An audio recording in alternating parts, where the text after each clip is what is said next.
All right, enough horsing around. What's up, everyone? How's everyone doing? What's up, Tablet Nova? How you doing?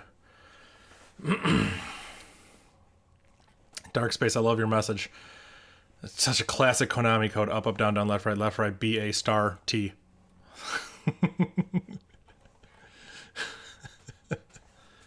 Keep the cheese, man.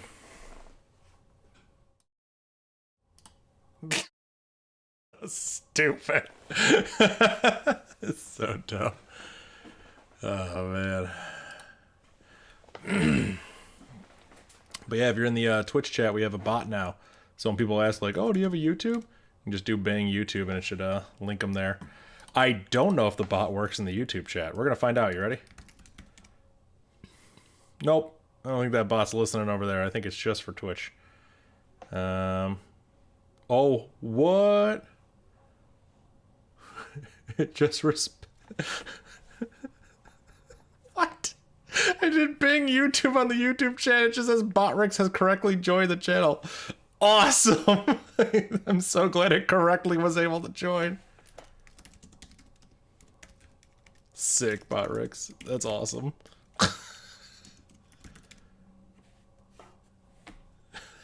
Botrix does not know how to answer questions. Oh man, that's so funny. What's up, Travis? How you doing? Take it back. The bot is working in the YouTube chat. That is amazing. Oh my god. Hold on, I'm just waiting for the ringing in my ear to go away. Alright, cool. God, I hate that. It's the worst thing in the world. Let's see how fast Botrix is on the YouTube chat if I say bang socials. Alright, Botrix is very slow in the YouTube chat. Almost immediate in the Twitch chat. I wonder what YouTube does, like, behind the scenes or whatever. I don't think I have a Bang Weiss app. I probably should, shouldn't I? What would it even do? Maybe just show my website? I have a Bang website. Maybe that should also be Weiss app. I think that makes sense. Let me pull up Botrix real quick. Log in with Twitch. It should already be logged in. Come on, I'm already logged in. Oh, wait, no, I logged in on Chrome. I might be logged in on Chrome.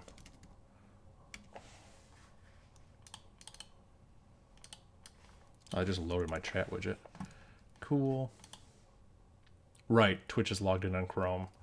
Because Twitch does not like Safari. Chatbot. Let's check out my commands. Go to my custom commands. We have Bang website. Let's add an alias to Bang WiseApp. Confirm. Brave is my IDE for web. I've never used a Brave browser. I don't know anything about it. I think it's Chromium based, right? I could say that about any web browser and probably be right more often than I'm not. Let's see.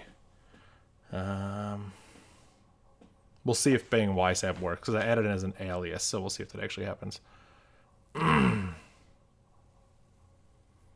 Oh, interesting. I noticed that the on-screen chat showed the bot response at the same time as the command, so yeah, it's probably something YouTube does, not just bot. Interesting. How fun. There we go. Okay, curl WiseApp worked. Love the sync options and tracking protection. Nice, nice.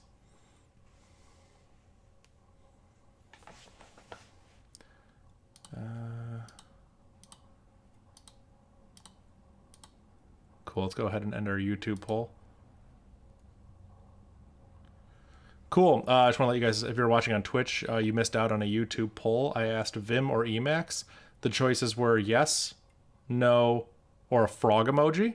The frog emoji got 80% of the votes, and yes got 20% of the votes. So do with that information what you will.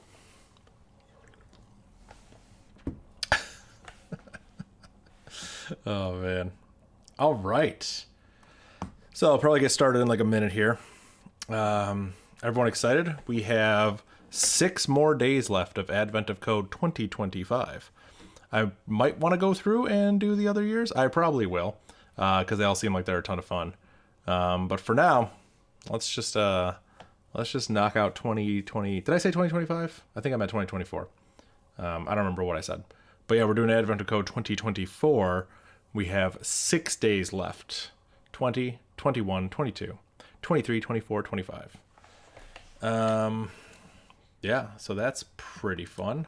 Dark Space joined in. Frog emoji. Nice, solid. Like it. 4 out of 4 people like frogs. That's absolutely right. They do.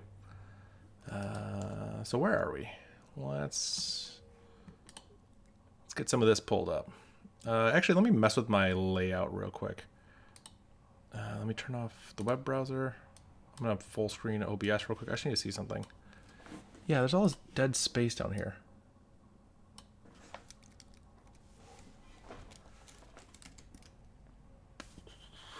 Oh, that might be why. Give me 1 second. Actually, you guys can see this, so. Dev, YSAP tools, horizontal. Yeah, see, it shrinks it. Shrinks it just a little bit. That's okay. Let me grab the terminal, and we'll just mess with the transform. Can I show the transform? Transform. Edit transform. Oh, here we go.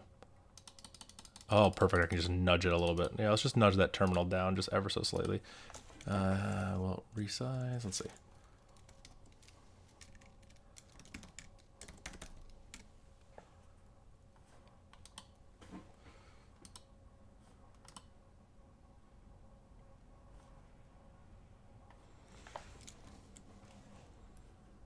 Yeah, it's when I open that new tab, isn't it? That's what's happening. Okay. It's the new tab thing. That causes it to grow a little bit in size. I think that's okay. Is it weird that my camera's underneath the terminal? Let me move the camera on top of the terminal. What does that look like? Doesn't really make a difference, does it?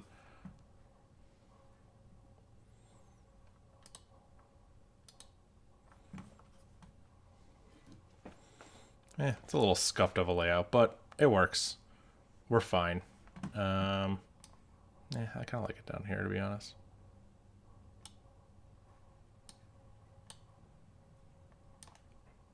There we go.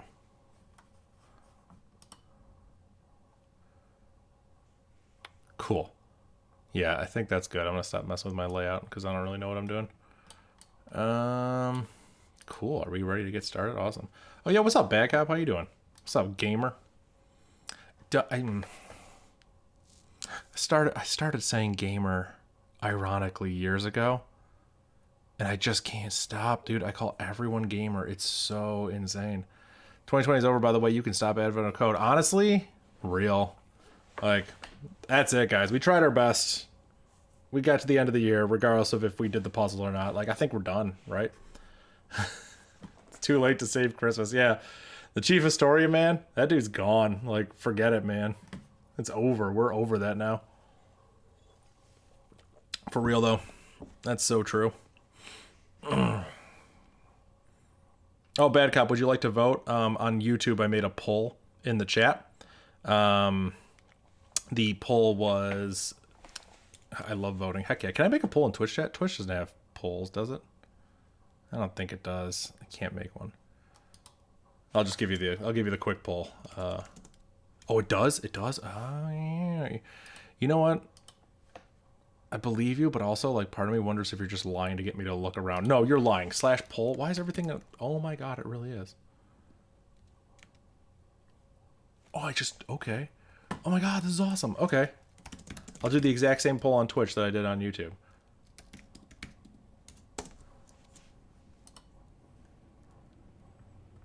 We're going to run this poll for 1 minute on Twitch, so get ready for it.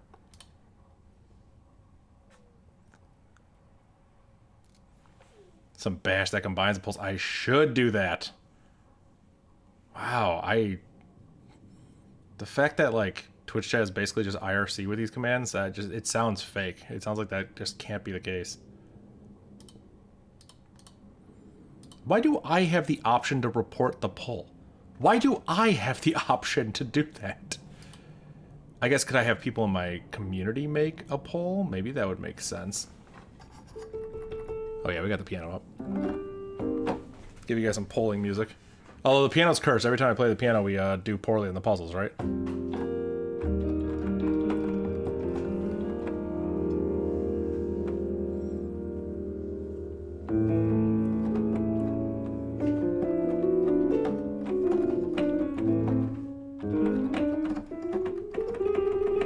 Okay, I got all the bad playing out. Oh, Frog won over here too. Heck yeah. Frog won, and then yes came in, and no one voted for no.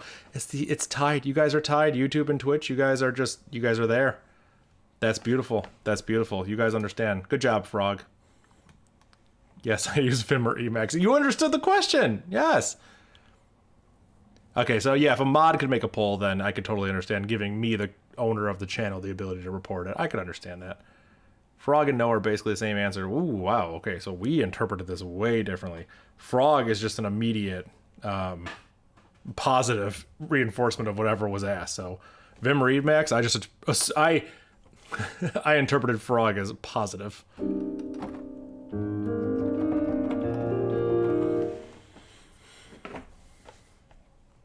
But it's okay. It's okay to have a difference of opinion with the streamer. Mod, send him to the Shadow Realm. Shadow Realm immediately. Frog is yes. Frog is yes. Frog is absolutely yes. Dude, it reminds me of, oh my god. I love Seinfeld. It has to be one of my favorite shows. But like, there's a scene in it where George is interviewing some kid for like some scholarship. And he's like, quick, what's your favorite animal? And the kid's like, frog? George's like, no, I'm sorry. Frog is wrong. And that's just so good to me. Nah, frog is wrong. So maybe half the frogs count as yes and half the... Oh, you know what? Okay, I'm okay with that. We got 4 frogs on YouTube and 2 frogs on Twitch. Yeah, okay, cool. So 3 for yes, 3 for no, and then we have 1 yes and 1 yes. So we have 5 yeses and 3 nos. Okay, hey, that's fine. I like this. All right. Let's get started. Let's lock in. We're not going to get distracted. Oh, I'm already distracted. This is not on the right page. Cool. Awesome. Science. So true. Dude, Bad Cop, you are so ready. AOC, in Bash, in Emacs. I'm going to be honest. If I opened up Emacs, I wouldn't know how to quit it. Like, people joke about Vim. I would have no idea how to quit Emacs. I think I've opened it once in my life. Which is crazy. It's funny because it's basically all statisticians, yeah. Oh, it sounds like, okay, hear me out. It sounds like I'm saying statistician, like a scientist that only deals with statuses. Nah, it's just stupid. How do we interpret our flawed survey? No, it's the survey can't be wrong. It's the people that are wrong. They meant to select yes and no at the same time. All right, let's lock in. Advent of code. Here we go. Day 20. It's time. Well, there's going to be a 2D maze. I can already see that much. Good thing we have that maze solving algorithm. Day 20. Race condition. The historians are quite pixelated again. This time, a massive black building looms over you. You're right outside the CPU. Ooh, here we go. While the historians get to work, a nearby program sees that you're idle and challenges you to a race. Apparently, you've arrived just in time for the frequently held race condition festival. Oh, that's cute. The race takes place in a particularly long and twisting code path. Programs compete to see who can finish in the fewest picoseconds. Cool. The winner even gets their own mutex. Neat. Awesome.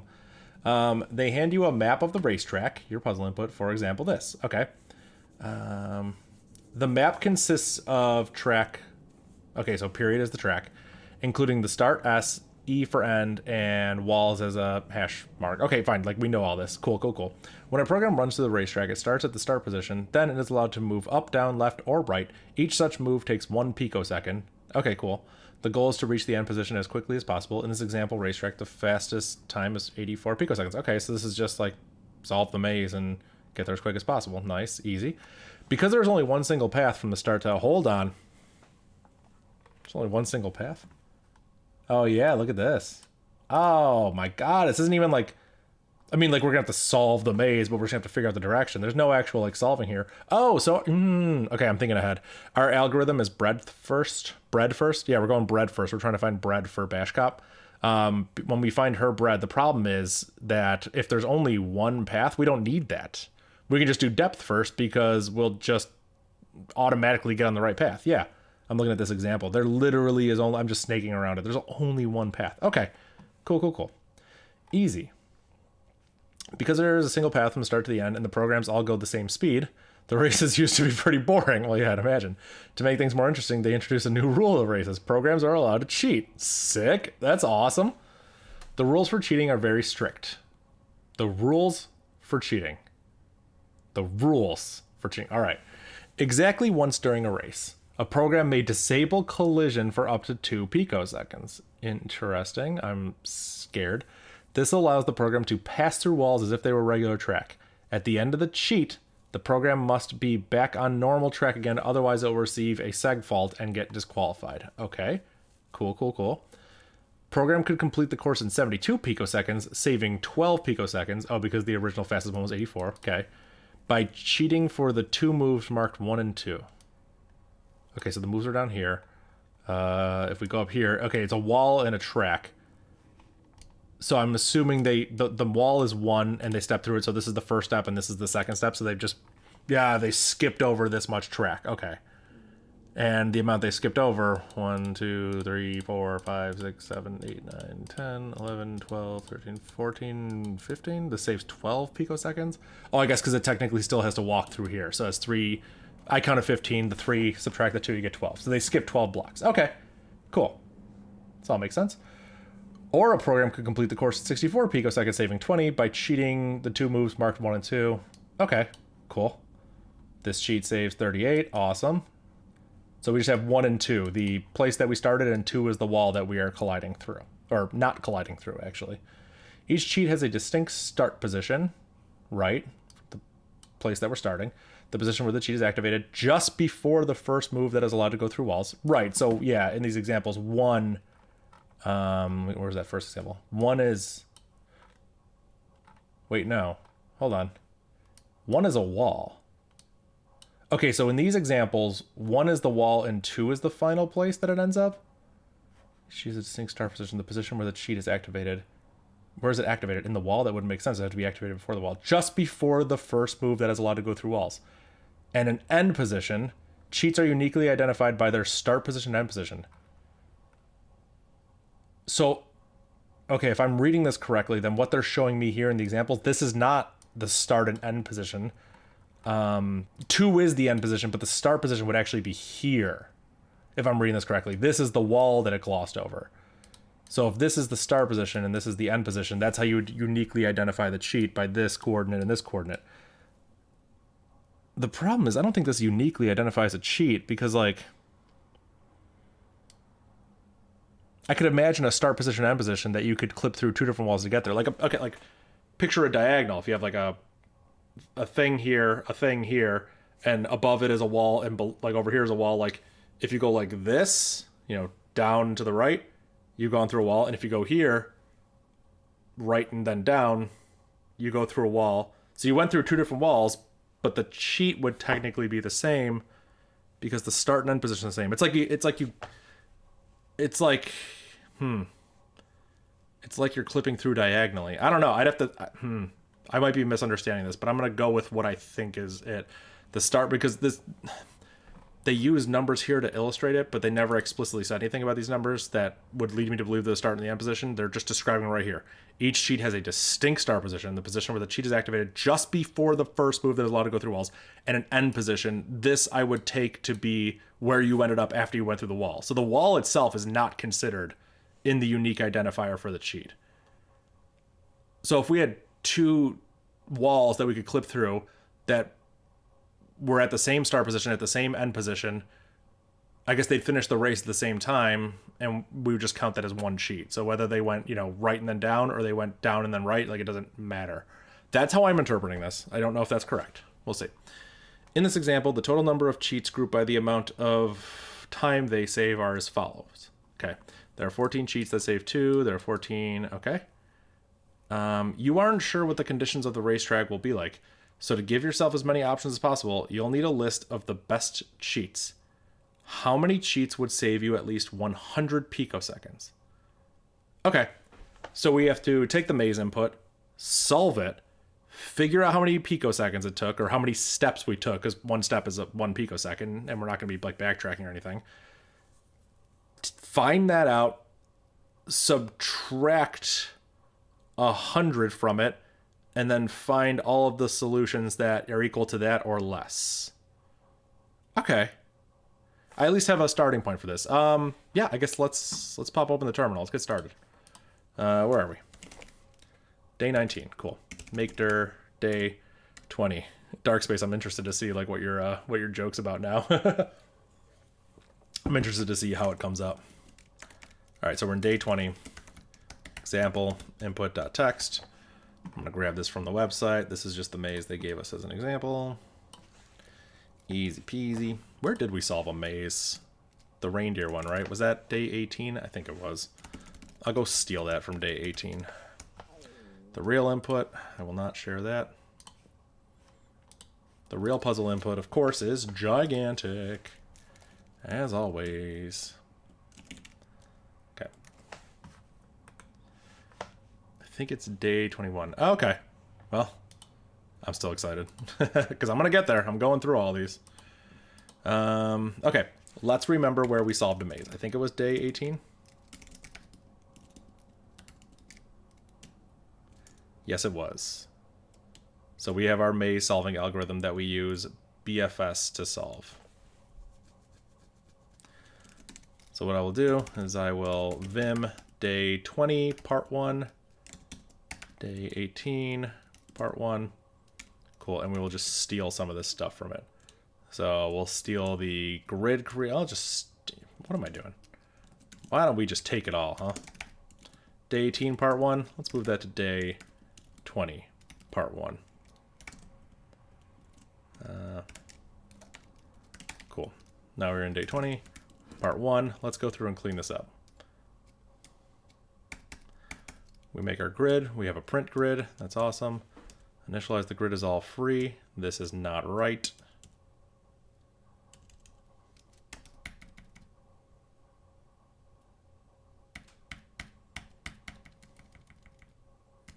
We have a solve the maze. Okay. How do you like NeoVim? I have no idea. I don't use NeoVim. I'm using just regular Vim.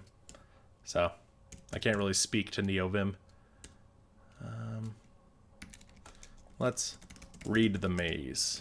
Okay. While read-r line do done. Width equals the length of the line.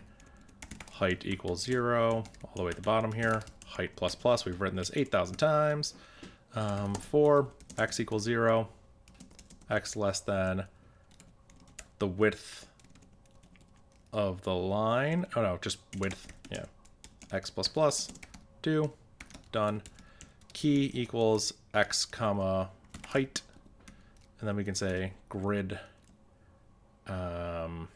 key equals whatever the character was at that location. So the C at line spot X substring to 1 location. Cool. So now we have to do some checking actually. Case C in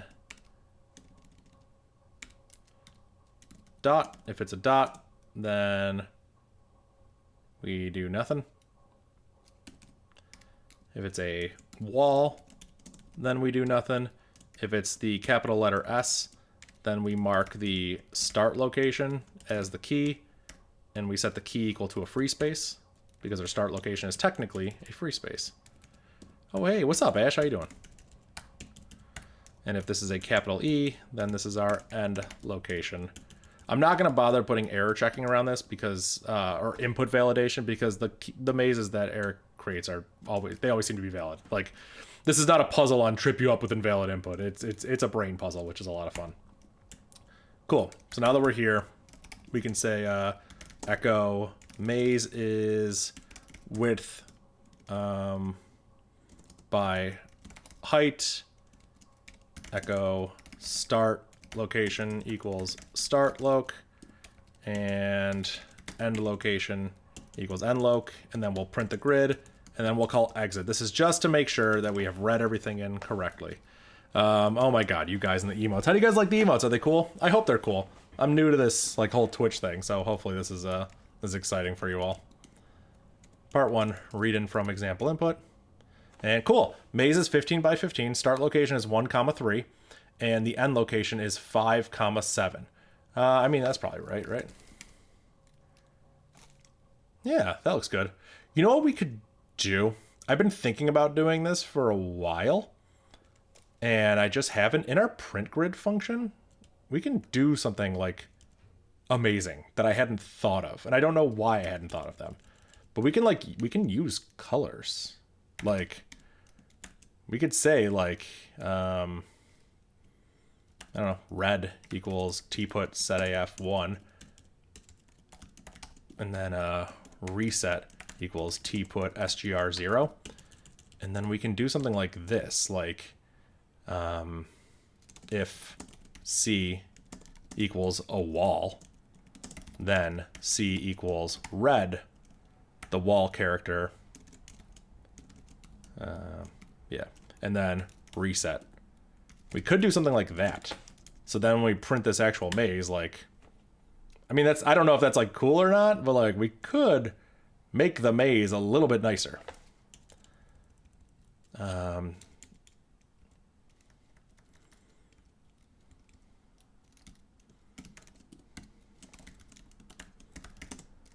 Yeah, if it's a free space, we could make it dim. And if it's a wall, we could make it, yeah, I guess we'll just leave it as red.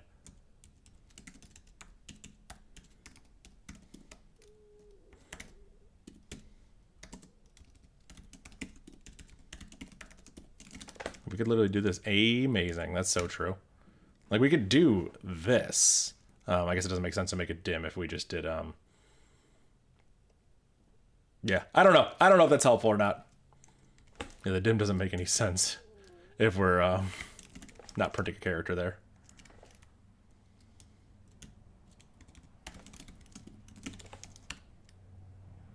I mean, that's kind of nice. Looks like a nice little Pac-Man board. I don't know if that'll be helpful or not, but it was still just a cute thing I had thought of. Okay, so we read it in. We have the start location and the end location. And then in order to do this, we are not going to use breadth first. We will use depth first. So I wonder if recursion makes more sense.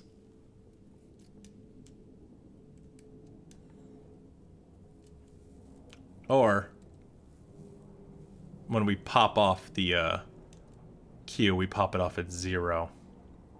We could just pop off the end, technically. That might make more sense.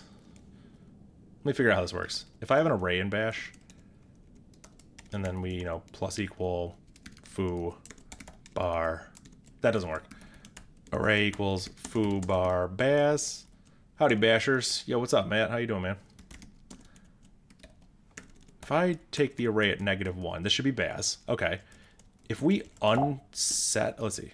Do I have fired up? No, I have PR. If we do this, that's what it looks like. Okay. If we unset array -1, it's gone. So now if we push to it, what do we have? Okay, it sets it back as 2. Okay. We can just take off the end of the list and then we just change it to depth first. It's not a big deal. It doesn't even matter. Breadth first technically works. It'll just be slightly slower. Yeah, instead of doing this, we could just do this.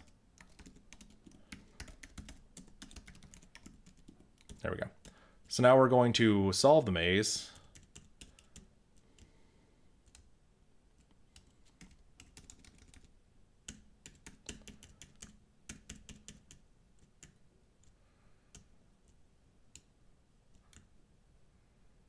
Okay.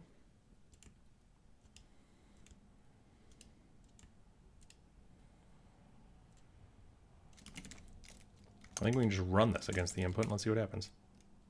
I have the exit in there, so let's go ahead and remove that. Maze is unsolvable. That can't be right. Well, yeah.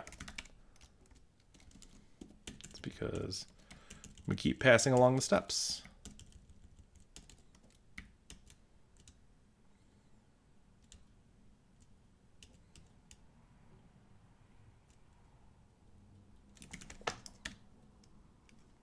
Okay, it takes 84 steps to beat the maze. Okay, so we beat the maze.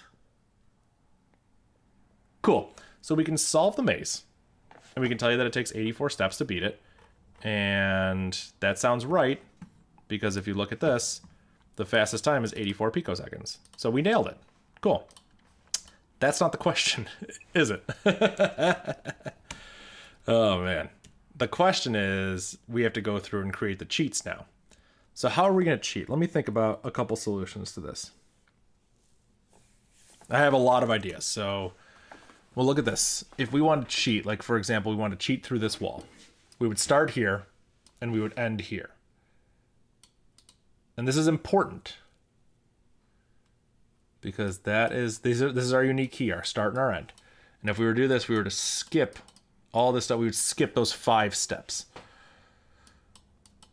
So once we get here, if we started, so let's imagine this. Let's imagine we move this hash mark, and then we solve the maze without it. We would get down here, and we would be faster. But we don't... We could do this. We could just remove the pound signs everywhere. Go brute force solution. Remove the pound signs one by one. Solve the maze.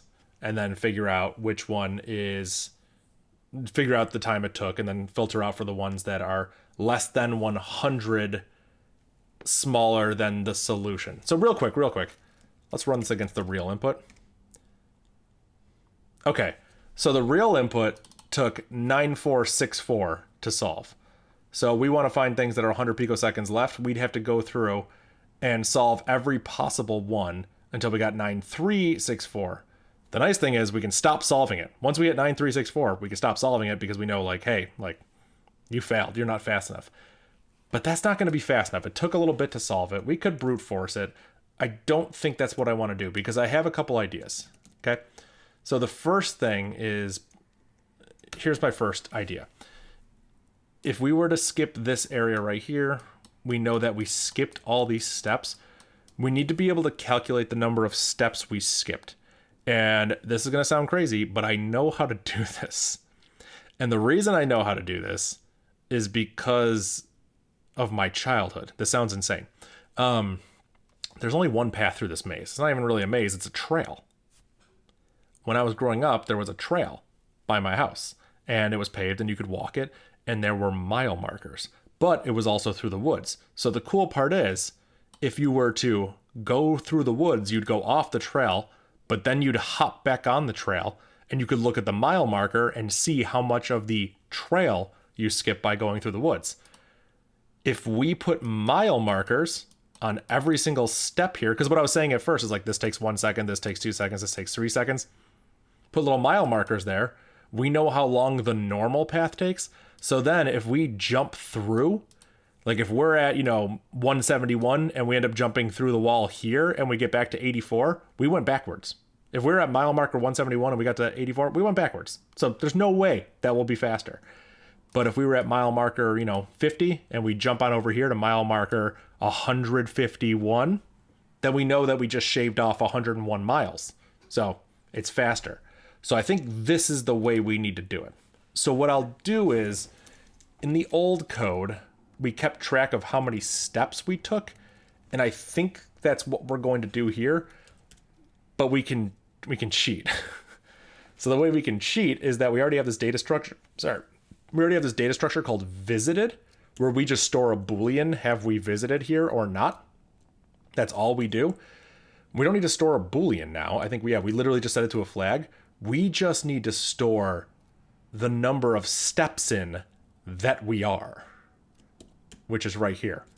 How many steps it took to get there. So if we do this, I think this will give us our answer. So what we can do now that we get down here, let's see, the maze is solvable. Let's just break out of here. And we're just going to assert that we solved it, because I mean there's no other way we get here. Maze is solved. If we print the visited, we should know how long each one took. So do we have var dump in here? I'm gonna grab var dump from a different day. I should just make like a shared library that I can pull from.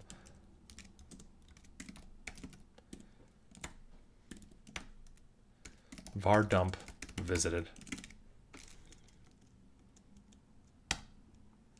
Okay. So now here are all the blocks we visited and how many steps it took to get to them. So the first block that we visited, the first block that we walked to is 1, 3. So that means 1 over from the right and 3 down to 1, 2, 3. So the first one we visited was our self. It's not quite right. We're off by 1. I think where I moved that logic around, I probably shouldn't have done this. Yep. So now the first place we visited was 1, 2. The next place we visited was 1, 3. That means we're going down. That's not right. Okay, my algorithm's not perfect.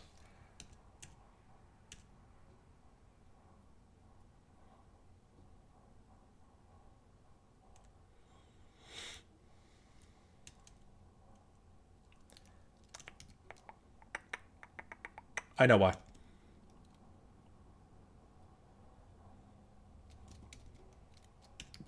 Yeah, I know why.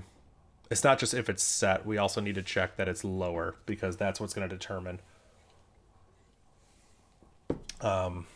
if we keep looking. Let me think about this logic.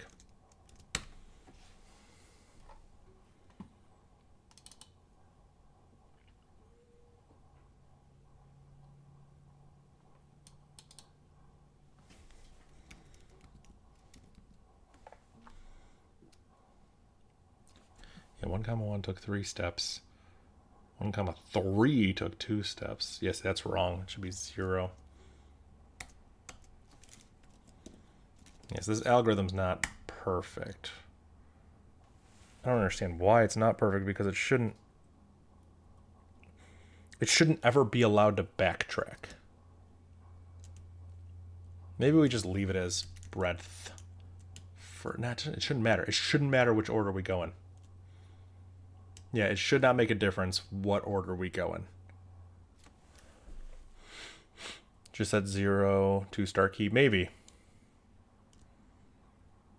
Yeah, it shouldn't matter what order we go in. Oh yeah, where do I initialize 0? Or steps. I guess I don't even initialize 0. Initialize steps. I keep saying this.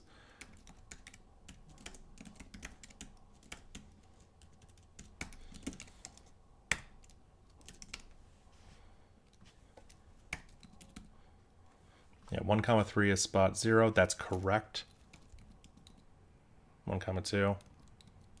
This should be 1, 1. Awesome. And then we should move to the right. So this should be 1, 2 when I type in 3 here. 2, 1. No, I was right. It should be 2, 1. That's correct. That's correct. Okay, I just need to initialize that variable. Yeah, that's ridiculous. I can't believe that was the problem. How fun. Okay.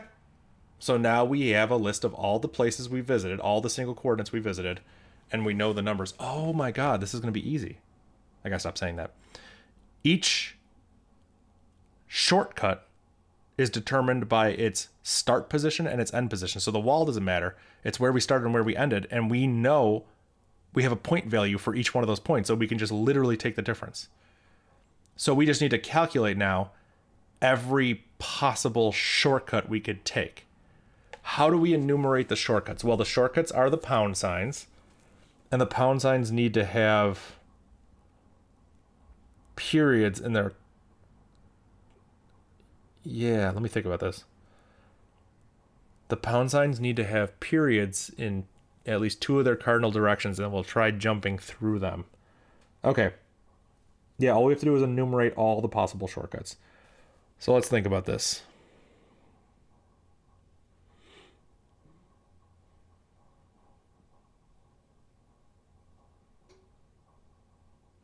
I used to use rows and columns. Your X and Y break my brain. Yeah, I can understand that. I think in terms of 2D games, it's easier for me to think of like that. So how will I enumerate every possible way we can take a shortcut? There's an easy, it's not an easy way to do it. if we know the coordinate we came from, the coordinate we're going to, then we can look around us for possible shortcuts. Like we could just walk the path that we took and look at blocks around us and figure out if there's a shortcut there. This is one of those problems that's so easy to describe visually and so awful to code. But I think we're getting there. That's not what I wanted. I wonder if it's easier. So my current plan would be to walk here and look around and be like, hey, there's a pound sign here. Maybe check that for shortcuts.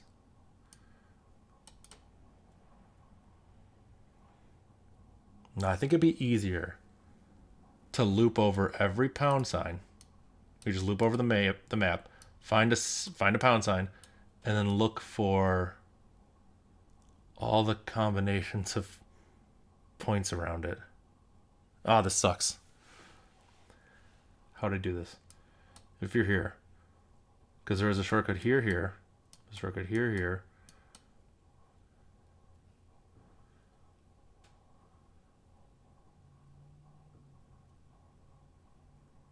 Oh, we can just check.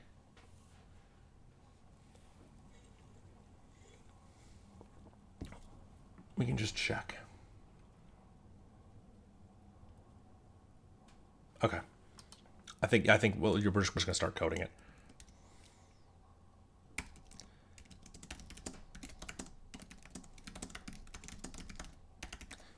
Okay, so we're gonna check every wall for possible shortcuts. And the way we're going to do this is we're going to loop over the entire thing for walls.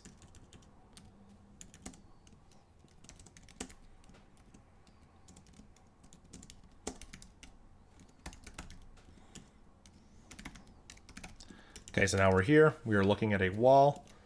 We don't need local.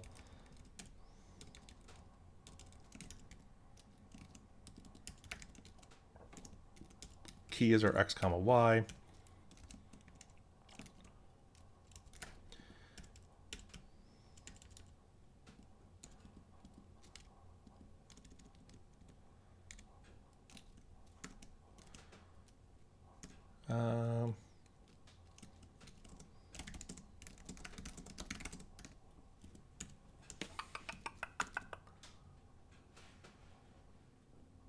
There's like 16 possible things with overlaps. We could break them all.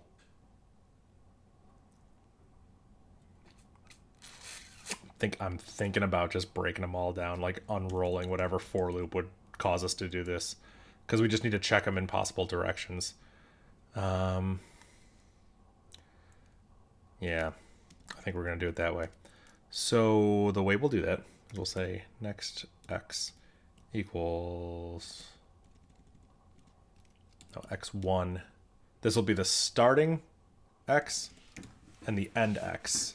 So starting x will be the x to the left, end x will be the x to the right, starting y will be y, ending y will be y. So this will check, if we're at a wall, we're going to check the west of us, and we're going to check the east of us, and we're going to see if they're both periods. If they're both periods, then we can, then we can try seeing what those look like. All right. It's kind of scuffed.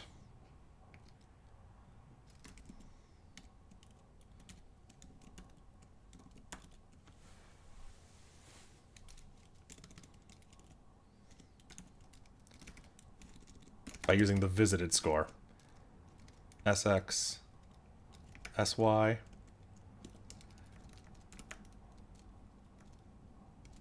and X, and Y, dash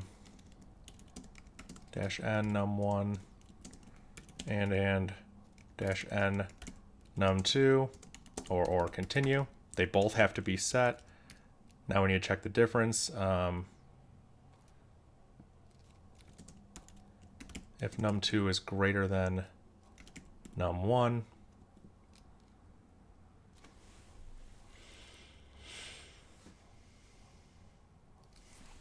greater than num1 plus 100, then this shortcut is viable. Okay, so that is how we will tackle this. And when the shortcut is viable, we will store all possible viabilities in a shortcuts array. So we'll do shortcuts plus equal whatever that difference is, right? We'll figure that out later. Let's take a break. Ooh, Don the developer, what's up? They're rating us on Twitch. Thank you so much, Don. Welcome to the stream. First time chat from Raiders. Hello everybody. What's going on, everybody? How's everyone doing tonight? How was your stream, Don? I hope you had a good stream. I have to say, I'm relatively new to this software and game dev section of Twitch, but the people here seem super nice, so that's awesome. So yeah, welcome. Hopefully you had a good stream. For people who are just seeing me, my name's Dave Eddy. I go by the name You Suck at Programming Online, so you might know me from Instagram, you might know me from YouTube. We are currently solving the Advent of Code puzzles 2024. We are on day 20, and we are doing them in Bash, the scripting language. So if you think that's crazy, yes, it is. 100% it's crazy, but we're doing it. And I like to write Bash like C, so it looks like C code, so get used to that. At least 100? Yeah, we'll see. We'll see if I get out of that. YouTube link? Yo, I got you.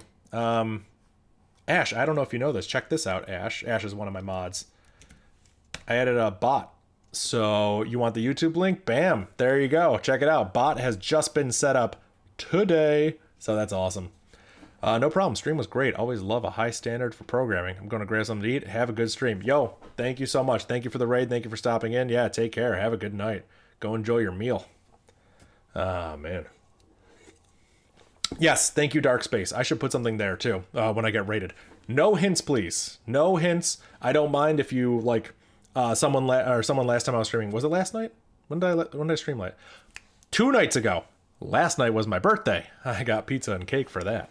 Yeah, last night was my birthday. I was not streaming on my birthday, but 2 days before that, we were streaming, and the only, like, hints, I'm okay if you want to, like, throw out things like, oh, I think you mean less than when you mean greater than, or I don't think that code is working the way you're saying it's working. Like, if you find a bug or something, hey, I'm totally cool with that. But if you're like, oh, the algorithm you're looking for is X, or I solved that puzzle, here's how I solved it. No. Do not want that. Just want to throw that out there, get that out of there early. Oh, happy late birthday, Snap, happy late birthday. Yo, thank you. Appreciate it. Oh, everyone in the YouTube chat, Matthew, yeah, thank you so much. Happy birthday. Perrin, hopefully I'm pronouncing that correctly. Yeah, thank you so much. Yeah, it was my birthday yesterday, so that was sick. Kind of took the day off from most things, just kind of chilled, hung out with some family, got some pizza, got some cake, and yeah, it was a good time. Oh my god, thank you, Ash, for the 100 bits for my birthday. Yeah, that's awesome. I missed a chat message. What did I miss? What made you decide to do this torture to yourself? Listen, I gotta earn my street cred somehow, and I earn it by doing everything in Bash. Advice, use ZSH. Mods, send them to the Shadow Realm. We don't want that kind of advice here. Yeah, let's see. What kind of cake? The simplest of simple birthday cake. Vanilla funfetti with just your basic frosting. Beautiful stuff. Oh, happy birthday. When is the release of your Bash and Rust course? First of all, there's not going to be a Rust course. We'll see if I can get there. A Bash course is on deck for 2025. So it will be sometime this year. It'll be a series of YouTube videos. That's how I'll be releasing it. Probably with like some GitHub code you can clone to kind of like follow along with. But yeah, that's my plan for that. Bad Cop, wait, it's your birthday? No, it was yesterday. That's why I wasn't streaming yesterday. So, yep. Shower Realm. I think I said Shadow Realm. Yeah, so it was my birthday yesterday, not today. We have similar birthdays? Oh my god, when's your birthday? Or, I mean, if you don't want to say it here, I understand. Just message it to me. Or just keep me in suspense. Don't actually tell me. Yeah, no, you know what? Let's keep it in suspense. Mine was like 5 days ago. Yo, that's awesome. Yeah, mine's on the 8th. Heck yeah, that's sick. I share a birthday with really awesome people. R. Kelly, Elvis Presley, Kim Jong-un. Yeah, it's pretty sick. But also David Bowie, Stephen Hawking. I think it's the day Galilei died. So yeah, lots of cool stuff here. I also think the famous streamer Valkyrae also has a January 8th birthday. I believe so. I think she's younger than I am. Let me guess. You turned 25. You flatter me, Bad Cop. You absolutely flatter me. God, I wish I was turning 25. That'd be beautiful. Oh my God, take me back. Yes, he did. Yeah, Ash. R. Kelly's not as good as Nelly, but I'll take it. Oh, Matthew from the YouTube chat says, Happy B-Day, Bad Cop. I love the cross-pollination of the chat, all made possible by this beautiful widget. Happy belated birthday, Bad. Oh my God, everyone's being so nice to Bad Cop. Remember, this is my stream. If you're going to wish someone a happy birthday, it better be me. So I don't want someone getting more attention than I have. No, I'm just kidding. Bad Cop's awesome. Oh yeah, if you're new to my stream or you're from the raid, this is what we do.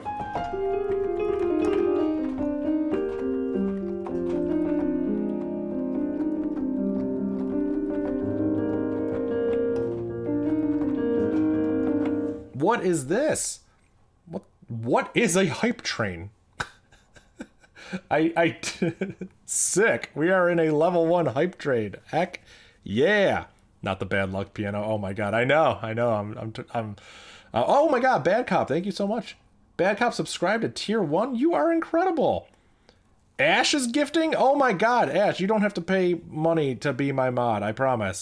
That's just a lie. I tell everyone that you paid for this position. Dude, it was a hype train. This is sick. Thank you, Bad Cop, for the tier 1 sub. Thank you, Ash, for giving out a community sub gift. I hate that you can make the emojis that big. Dude, Twitch is a wild place. Am I get it right? January 7th? No, January 8th. January 8th is my birthday. Wow, that's so awesome. Dude, the emotes are so funny. Dude, Twitch emote culture is wild. I'm super getting used to this. I like it. The fact that you guys can just blow up certain emotes. What happens with a hype train? Oh my God, there's unlockable emotes? This is so cute. Can I join in on this? Oh my God. Is that one of your emotes? Am I subscribed to you? I have to subscribe to you, Bad Cop. I want that emote. That is incredible. Have you seen this one?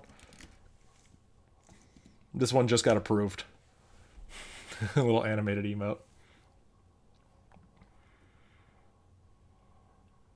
I gotta come up with some good emote. I'm not the most creative when it comes to stuff like this. So I just, all the emotes I've come up with are like, I mean, they're fine.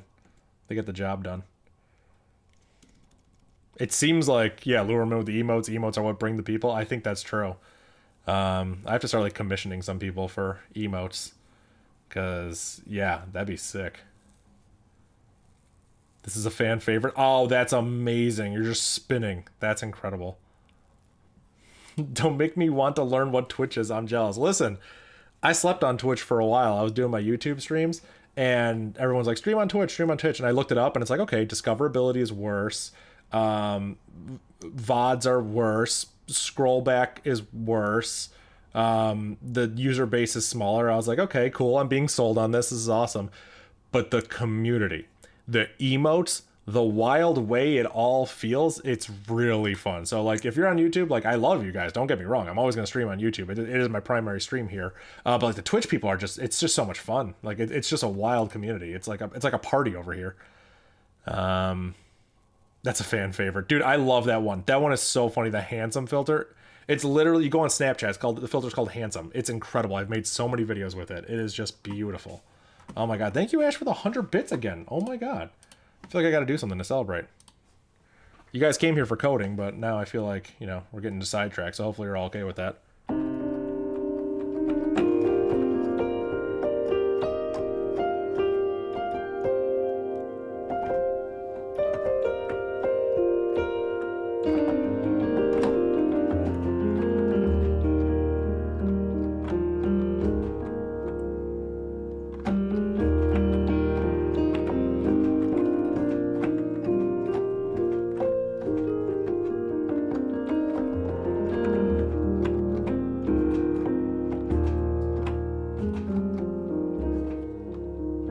There is not a party on YouTube. That is for... I don't want to say that. I love the YouTube viewers. I think you guys are having a good time there. Do you play any other instruments or only piano? I do play other instruments. I can show some of them off later. Which keyboard is that? I have no idea. Some just very generic USB MIDI keyboard. Here, you know what? Let's do it right. Let's do it right.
Nailed it. Nailed it. Nailed it. Yeah, that one gets the people going. Did I miss anything? I want to make sure I didn't miss anything fun from the hype train. Like if there are notifications, if people donated stuff or subbed or something and I missed it, feel free to yell at me in the chat and be like, you missed it, because like I want to make sure people are properly recognized here.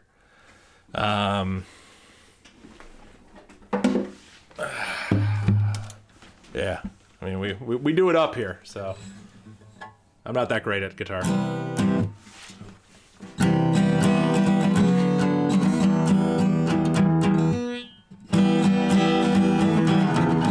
Oh god, it's so hard to hold this angle. I need to play it down here, but then you can't see it as well. Maybe if I just like here, I zoom out, real life zoom out.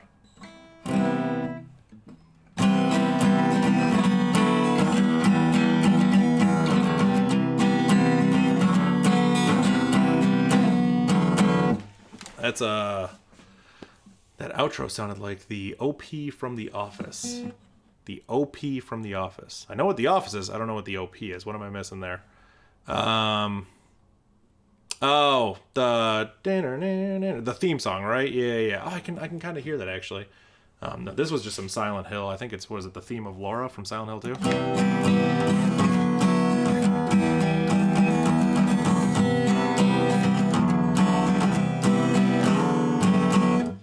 Yeah. I have a YouTube video. I did a cover of that a couple of years ago. It's not on this YouTube channel. It's going to be on a different YouTube. I have multiple YouTube channels. One is just for my music. The B string is flat. Listen, you can say that about any guitar, and it's probably true. Oh my god. Didn't even realize that someone in the YouTube chat also said, just realized how close that song sounds like to the Office theme song. That's really funny. That's so funny. I've never even noticed that comparison. You found me out. Okay, never mind. I know who that someone is now.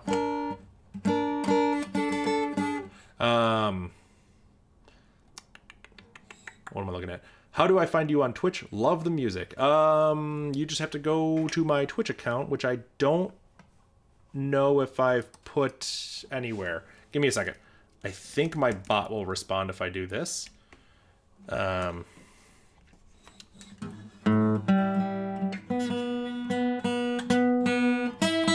Hey, you're right.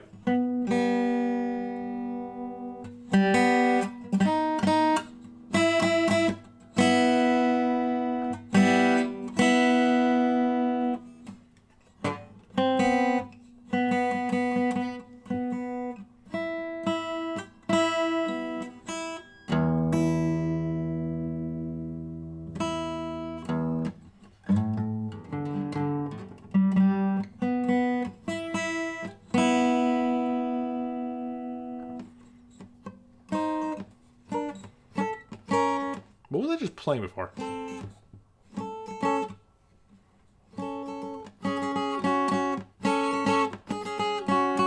is that?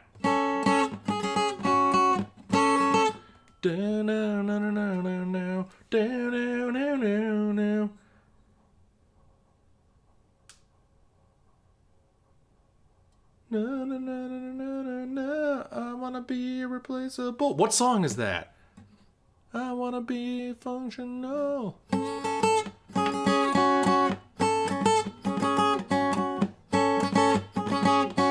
Clip tuner, make it easy. I have one too. That's the worst part. It's over there somewhere. I gotta grab it.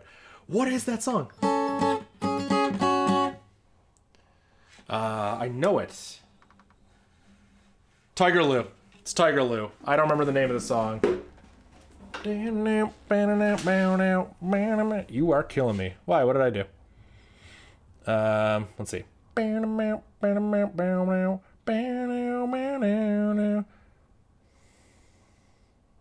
I wanna be irreplaceable. Come on, I know that song. What is the name of the song? It's Tiger Lou, though, so I mean, that's good enough. It's stuck in my head now. You know that song? You a Tiger Lou fan? I love them. They're one of my favorite artists. Oh my god.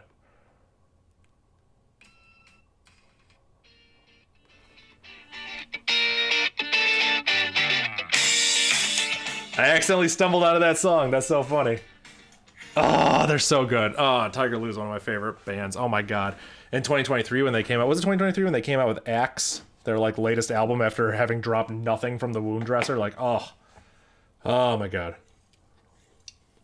What a great, oh my god. Oh man, yeah, the Wound Dresser from Tiger Lou is U-Town. That's it.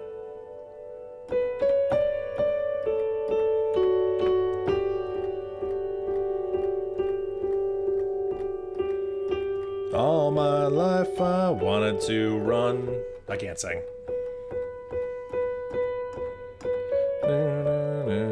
Everyone. Oh, it's so good.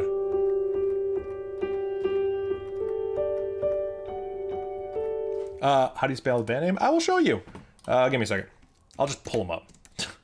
Just pull up their Bandcamp. Tiger Lou. They are so awesome. Wait, is this Bandcamp old? Do they have Axe on here?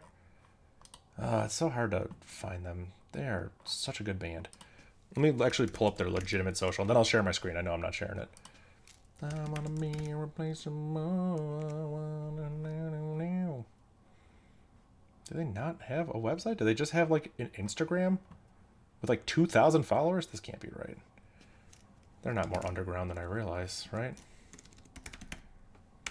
I'm gonna listen and play Beat Saber. Heck yeah, dude. Have a good Beat Saber session.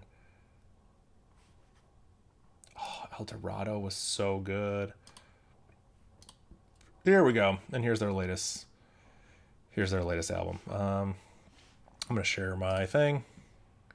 Safari. There we go. This is the band I'm talking about. That's what I was just playing. Tiger Lou is the name of the band. Tiger space Lou. They're just one of my favorite bands. I just really like them. This album Axe is so good. Came out after like a 7-year hiatus of them making music. So that's sick. That's cool. I can look at pictures of people who listen to them. That's sick. Bandcamp's so weird. Cool, thanks. Yeah, no problem. Dude, yeah, Ash, make a Twitch. Do your Beat Saber stuff on it. Also, while you're on Bandcamp, go ahead and type in Dave Eddy.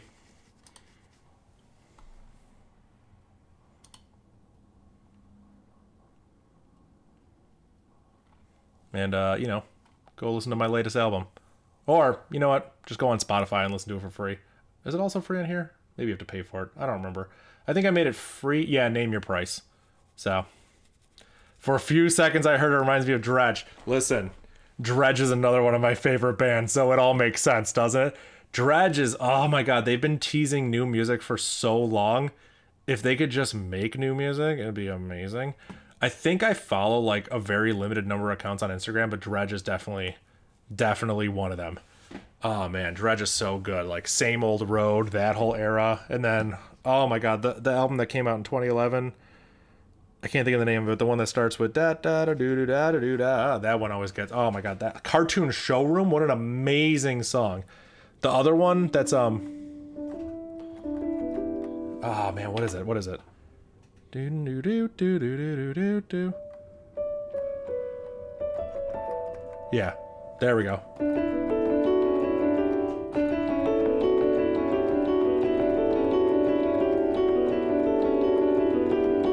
Except it's, you know, guitar, then bow, bow, bow, bow. God, Dredge is such a good band. Oh my God, I love Dredge. Ash, one of these days I'm going to teach you how to spell Undercurrents correctly. It does not have an A in it. Oh my God. Yeah, no. I get that's like everyone's favorite, like from Dredge. And don't get me wrong, it's great.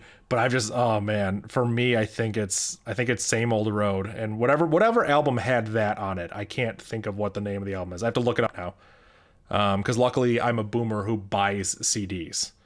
El Cielo, that's what I'm thinking of. Yeah, so the one that came out 3 years after. Undercurrents are the berries under your feet. What does that even mean? Is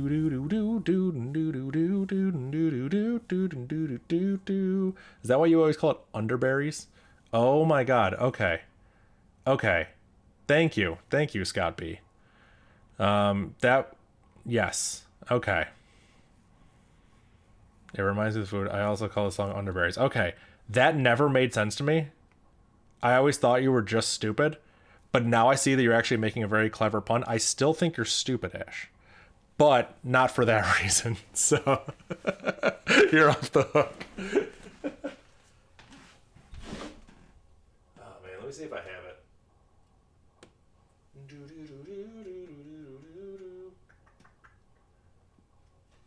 Where's my Dredge album? Got The Devil Wears Prada. Where's Dredge? Dream State. Yeah.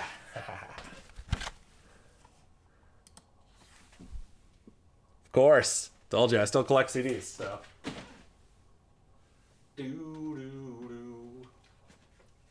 Oh, yeah. So good.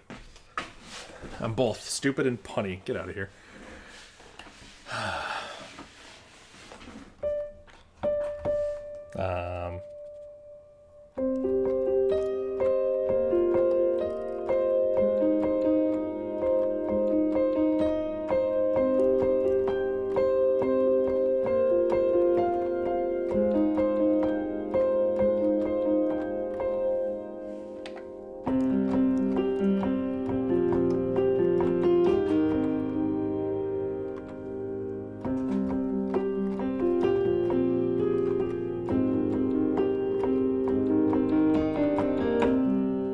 You can't be a boomer. Boomers ended in 68 or 69, or sorry, 68 or 67. I am an X, born in 69.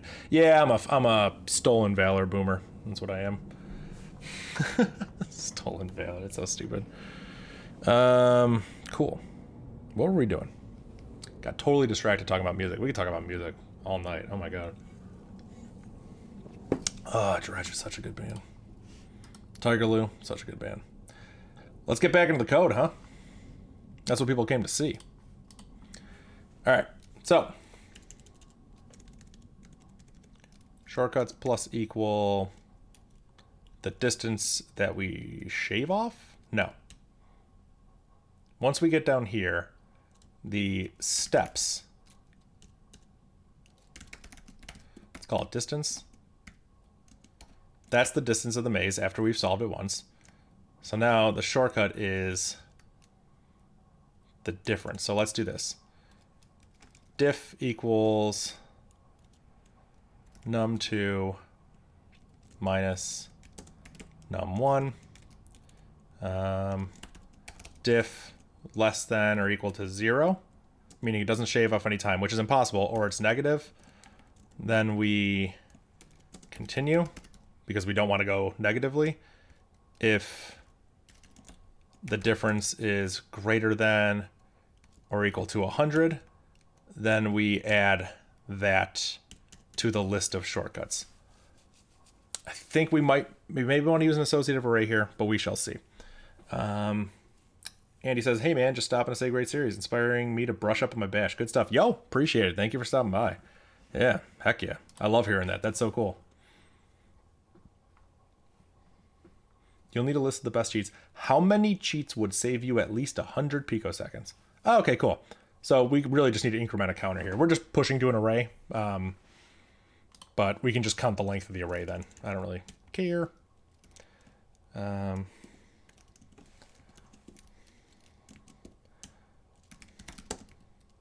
Found valid short cuts. Cool. Okay. Check all spots around us. Let's make a quick little function called check shortcut. And this will take 2 keys. Key 1 and key 2. Okay. And then we can put all this into a function. There we go.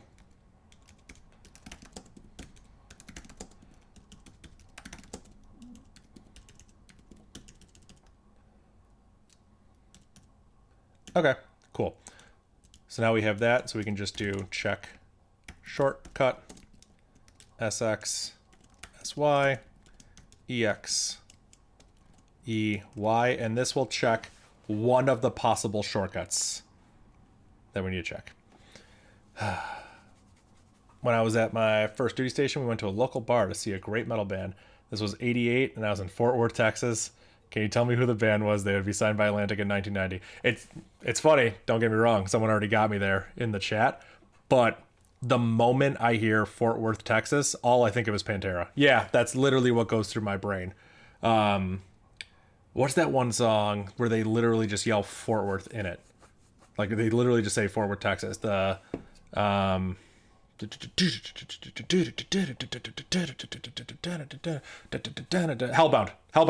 Yes, Hellbound. Yes. I'm thinking of the drums. Yeah, what was it? Yeah, the toms and the snare. Oh my god, yeah, the Hellbound. Oh man, that's what I think of when I hear it. Yeah, that's so funny. So I would have gotten it just from that. EY. Okay. Check all the spots around us for a shortcut. So that means check west to east. The nice thing is if we're checking west to east, we don't need to check east to west because we'll check it on the way around. So if one of them's backwards, the other one won't be backwards, which is pretty cool. We do need to filter out. Yes, we do need to filter out them by key. That's what we need to do. So this does have to be an associative array where the unique key is key 1, key 2. That's because there's a start and an end. So we do have to do this now that I think about it. There we go. So now we can just loop. Yeah, we still loop over it and it's just fine. Okay, this is fine.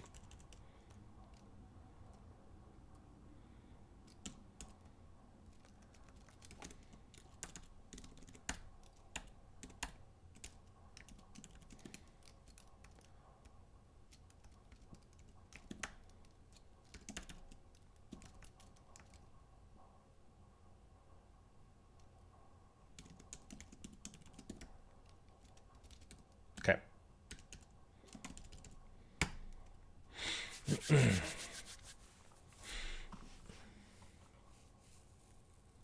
I was one of the thrashers at Joe's Garage that Cowboys from Hell was dedicated to. That's wild, man. That's awesome, dude. That's sick. What do you guys think about FP in Haskell or OCaml? Haskell or OCaml? I have no idea. I'm not the person to ask about that. I don't know.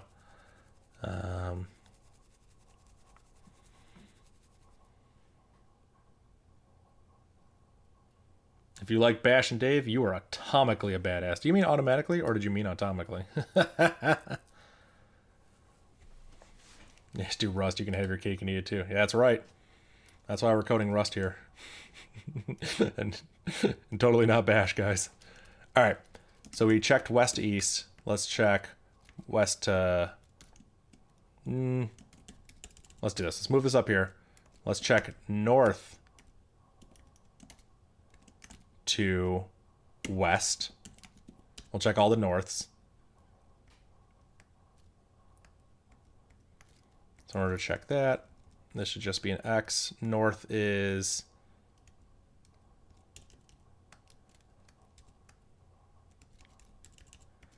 Y minus 1. Okay. And west is X minus 1. Okay. Check north to east. This will be X plus 1. And then check north to south is Y plus 1. Okay, so we got those down. And we don't need to check north to north. That doesn't make any sense.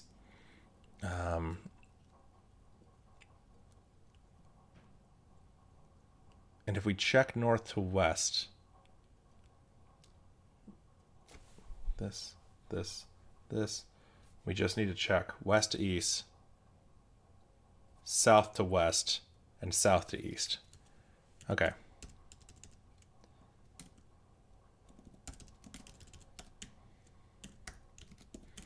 I think this is all possible combinations. And south would just be plus and plus. Okay.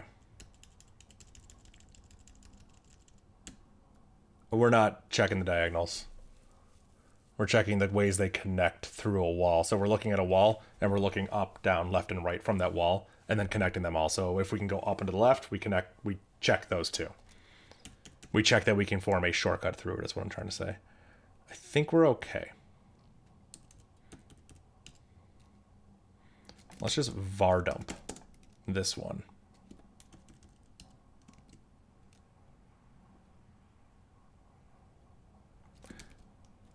Yeah.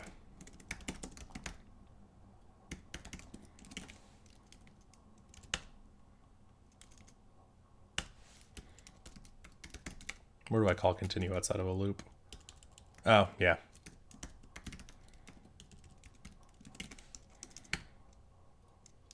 Okay. Found 0 failed shortcuts. Let's make this logic better. Cool, so we made it there.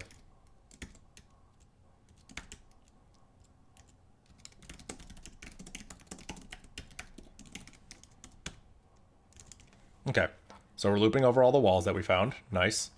And then we're looking for valid shortcuts. So let's go ahead, check one shortcut, and then exit one there. So in order to check a shortcut, we do this.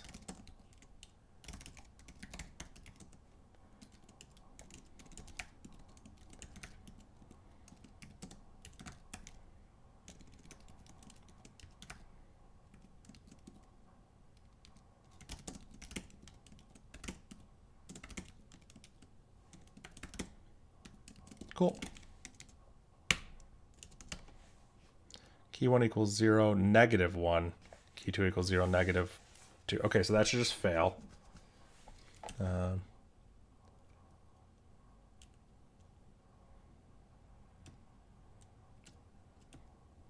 Okay.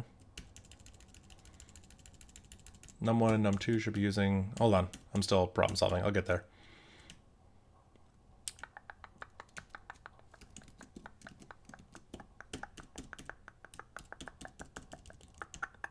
This is right. Let's just check the first row of them. Yeah, num1 and num2 never get set, so they should be getting set at some point. Yeah, that's it.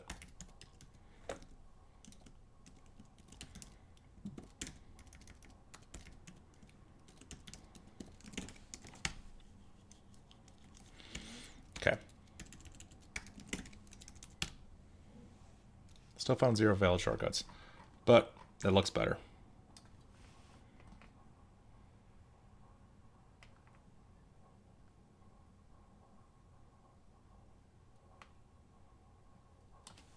Oh, we never store the shortcuts if they're less than 100.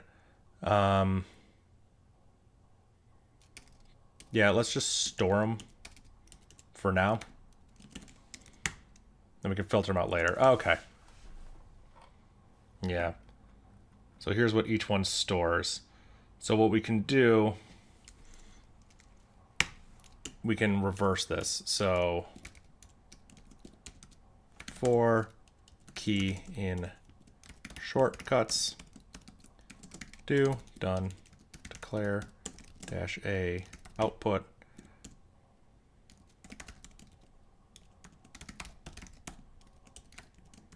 okay. So this, the key is this, we don't care about. We care about just the value, which is the number. We'll store that in count. We'll do count at value plus plus, and then we can var dump count. There we go. Okay. So let's see. I'm looking at the final output. There are 14 cheats that save 2 picoseconds. According to this, there are 16 that save 2. Yeah, because this is the cheat, and this is how many picoseconds it saves. I don't think this number is right. Let me think about this.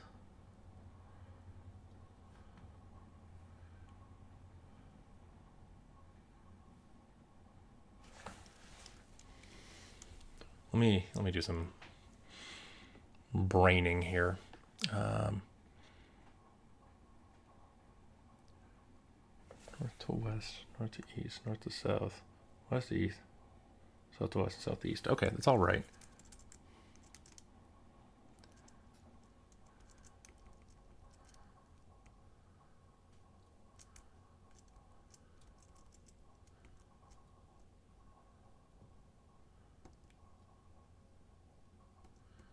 We circumvented 4 blocks.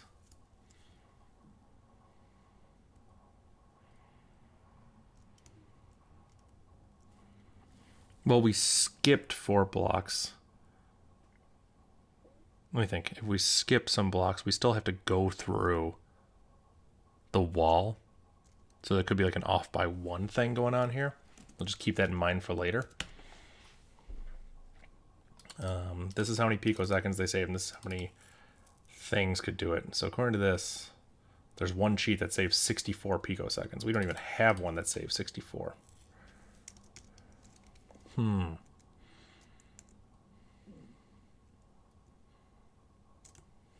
we've already done shortcuts. Yeah.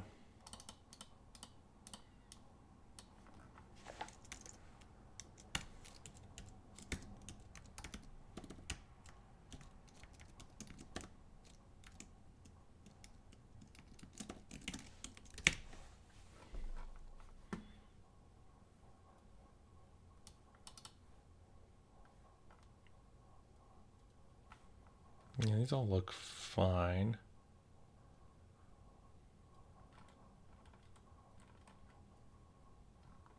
Let me take the difference.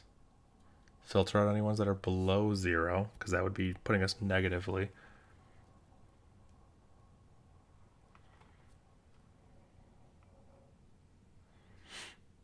Are you sure the start and end of your cheats are correct? No, I'm not sure of that.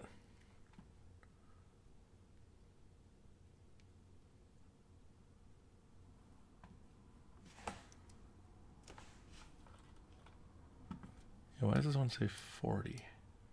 Oh, there is one that saves 40. There's one that saves 38. Wait, these are right. There's one that saves 40. There's one that saves 38. Should be one that saves 36. I don't see that there.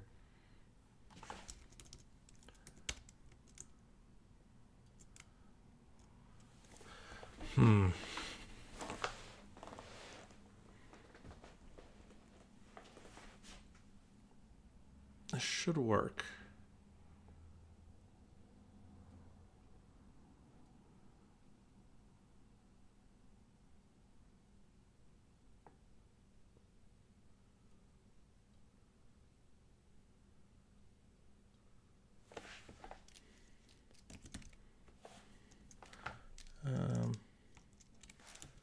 my shortcut. Let's do a verbose bar dump. Let's get the length of the amount of shortcuts. So going to this, we had 45 shortcuts.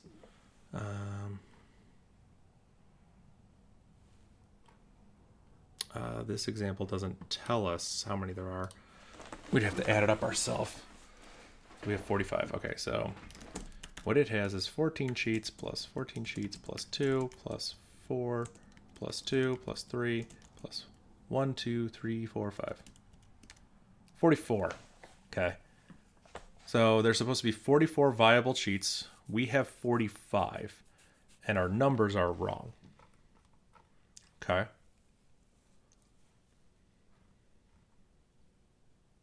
Not the end of the world. We're definitely missing this one that gives us 64. And there are 14 sheets that save 2 picoseconds. There are 14 sheets that save 4 picoseconds.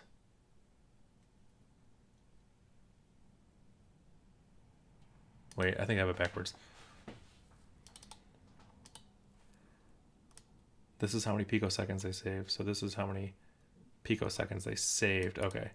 So 2 here should be 14 and it's 16.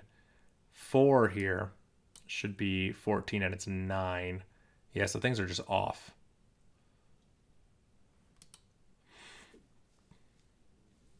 I told a great story from your youth and overcomplicated it. Yeah.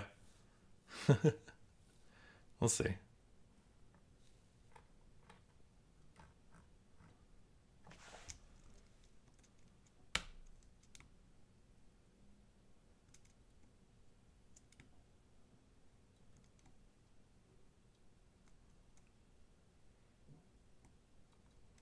I'm wondering if my numbers are wrong. Like once we solve the maze.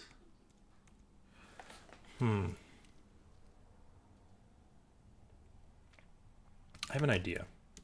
Let's do a print grid here and exit. Let's just make sure my maze looks good. So we have the maze here. What we can do is, how long did it take to solve? It's like 84.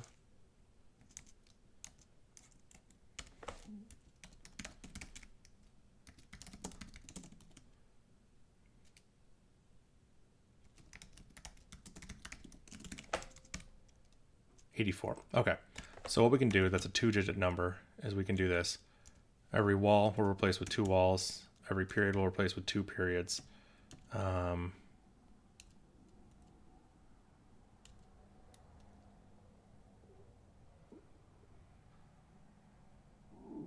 Yeah, I got an idea. So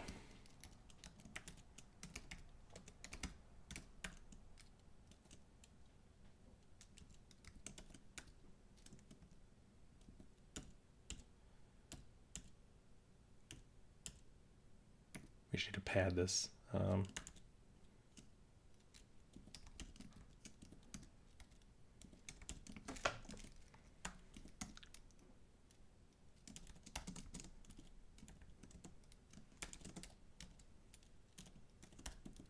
Super ugly, but we're going to see if this works. I'm going to print out the number of steps it took, and we're going to double the whole thing. Okay, here's what the maze looks like.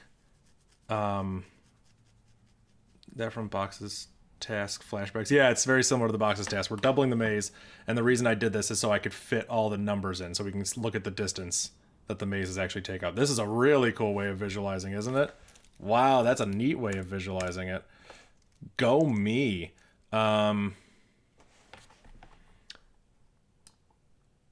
We never store the end distance. Oh, that would make sense. If we don't store the end distance, then, yeah.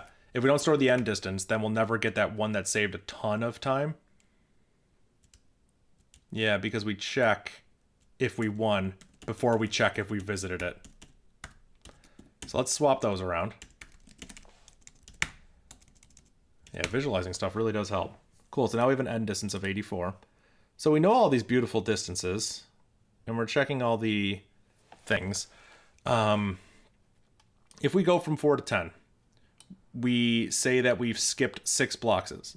So we have to take 1 step, 2 step. It takes 2 steps to get there, whereas it would have taken 1, 2, 3, 4, 5, 6 It would have taken 6.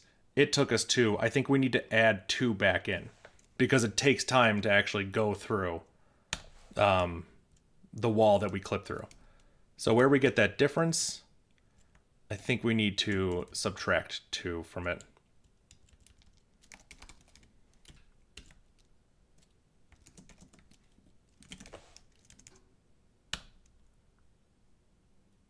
It says took 85 steps. That's incorrect. It took 84.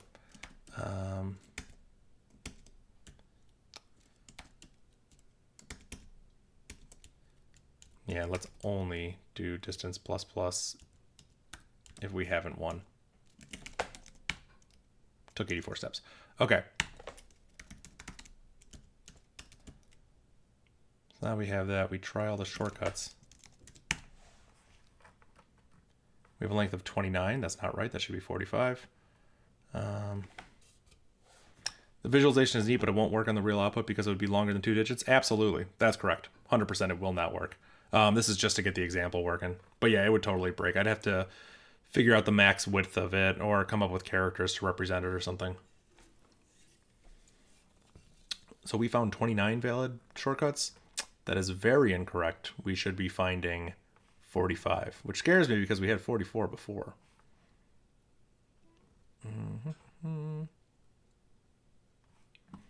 1 3 to 3 3. Saves 4. That's correct. I mean, that's correct. Like, we're correctly identifying some of these. We still don't have the one that saves 64.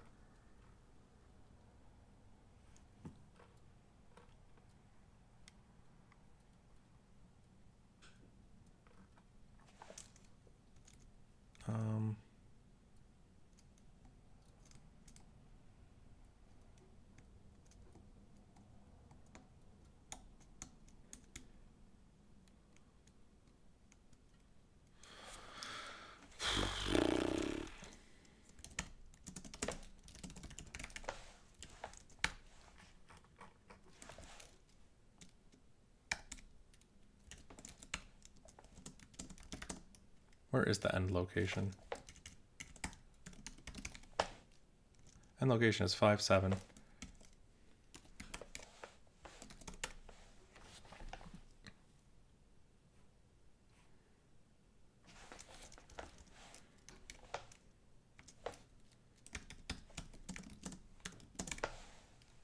Okay.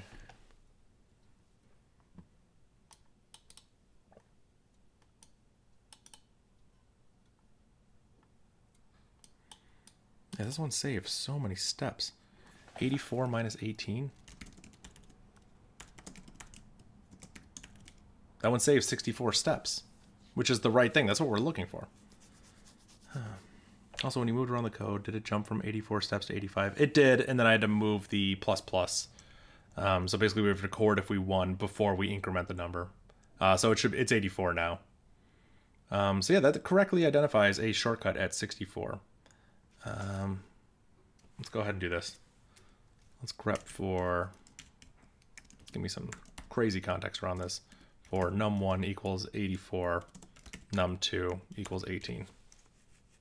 Okay, so here it is. And the context here is we check shortcut.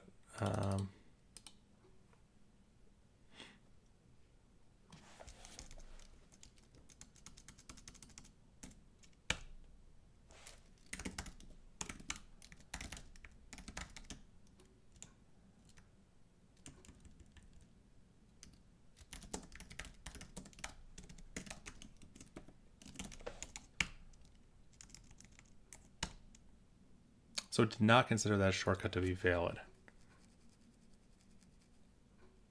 Here's the interesting thing.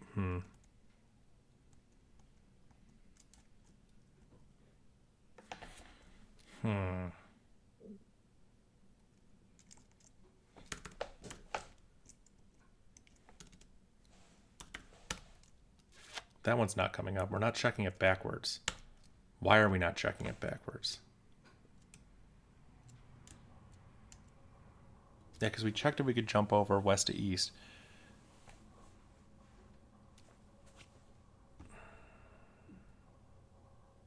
Yeah, we have to try all directions. We do, don't we? Yeah. Because I'm thinking about this like paths, but they're not paths. What we have to do here...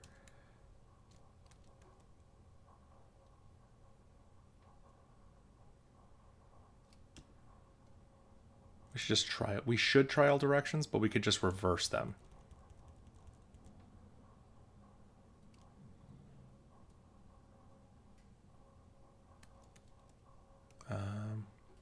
Yeah.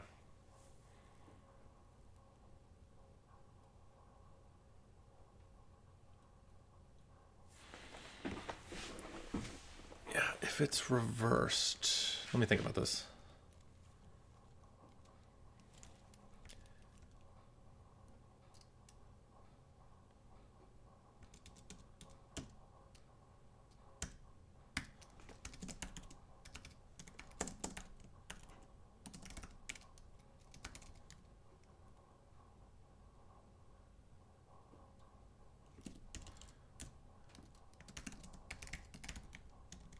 Take the absolute value.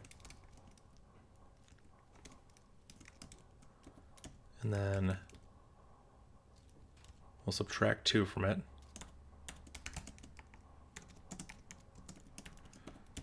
If it's less than 0, somehow, shouldn't be.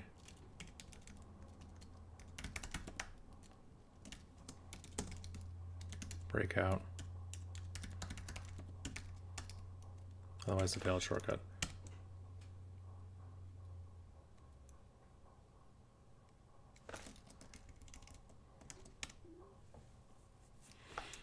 Okay, we do have some minuses in there. That's not, oh, because we're still using diff.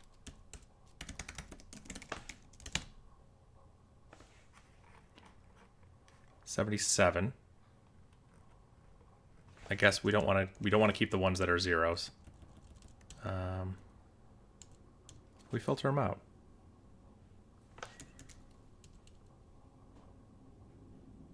Oh, less than equal 0. 44. Is that right? Is that the number we got? 44. Okay. Okay. You're checking all directions. It has to appear anyways. Diff was correct. Seems bug somewhere else. I don't think that's correct. I think the bug was here. I wasn't checking all directions. I was only checking all connections. If I was checking west to east, I wasn't then checking east to west. The way I got around that was by knowing if you reverse one of the... If you jump west to east and it's negative, then east to west is the positive one. So that's what I did. So I just reversed it there. So instead of making all possible locations, I just made all possible combinations or connections. So I think this is right. So there should be one with 64. Yep. There should be one with 40. Yep. Should be one with 38. Yep. Okay. One with 36. Awesome. One with 20. Nice. There's 14 with 2 and 4. Hey. I think we're good. 2 with 6. Yep. 4 should be... Or sorry, 8 should be 4. Yep. 12 should be 3. There we go. Perfect. Drum roll, please. Yeah, exactly. It's gonna print a lot. We might have to remove some prints. Let's just get an idea of what the real input actually looks like when we run it. Yeah, we might have to remove some of these. No, okay. That was fine. Oh, we didn't do the right work. We need a list of the best cheats. How many cheats would save you at least 100 picoseconds? That's what we need. So we need all the keys that are greater than 100, and we need to sum them all together. Yeah. So all the keys that are greater than 100. Yeah, the value is... Okay.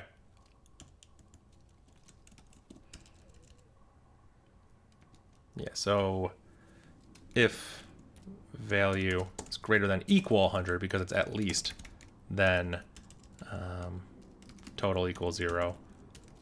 Total plus plus. Oh my god. Found total valid shortcuts. Okay. 1367. Drum roll.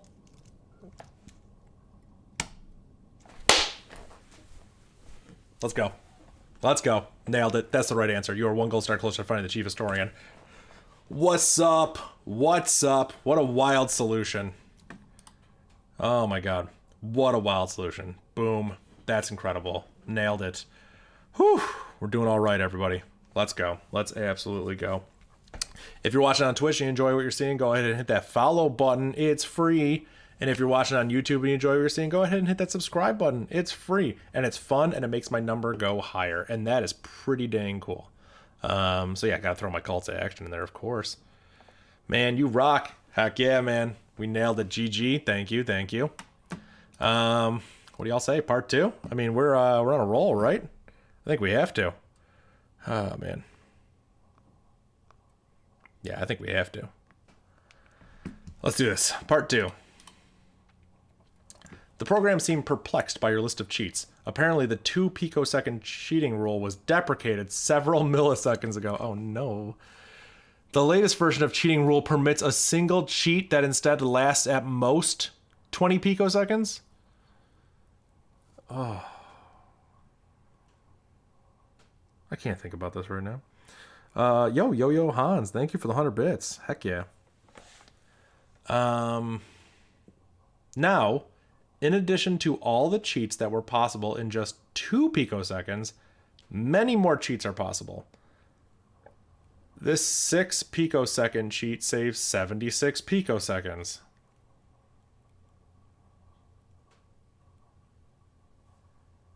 I don't know how we're going to do this. Because this cheat has the same start and end position as the one above, it's the same cheat, even though the path taken during the cheat is different. Right, that's what we learned. Cheats don't need to use all 20 picoseconds. Cheats can last any amount of time up to and including 20 picoseconds, but still can only end when the program is on normal track. Okay, so I can clip through 19 walls. Any cheat time not used is lost. It can't be saved for another cheat later. You'll still need a list of the best cheats, but now there are even more to choose between. Here are the quantities of cheats in the example that save 50 picoseconds or more. Oh, and they don't even tell you like how many, because it's the start and end that is all that matters. Find the best cheats using the updated cheating rules. How many cheats would save at least 100 picoseconds? Oh, boys, this is gonna be rough. I'm going to take a quick little break. I'll be back. I'm going to go to the bathroom and, yeah, I'm going to refresh my drink. All right, I'll be right back.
We're back. So, I've been doing some thinking about this puzzle.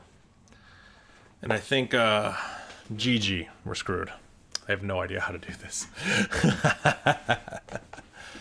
Alright, so.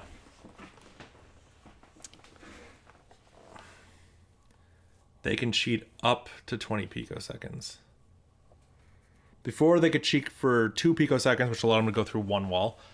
Now they could go through 19 walls. Or they could go through, for 19 seconds, they could disable collision. And they just disable collision, right? So technically in those 20 picoseconds, it could be like wall, trail, wall, trail, wall, trail. As long as they land on a trail at the end, I think they're good.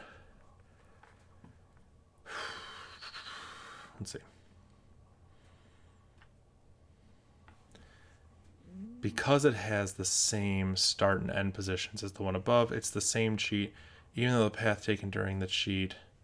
Yeah, the second example shows it. Yeah. Yeah, so they can, okay. They just turn their collision on and off. And if they turn it on or off, they can stay in that state for 20 seconds, 20 picoseconds.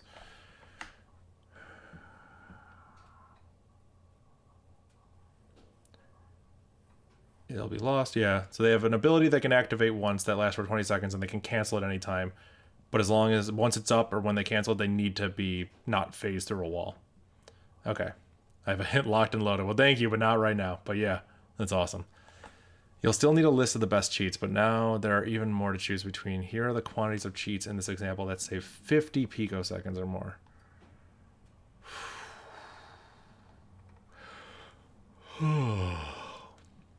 Although it hasn't changed, you can still get your puzzle input. Cute. Okay. How do I want to do this? I'm trying to think of the variables we have. We have the path, the walls, the number of time we can just phase. Because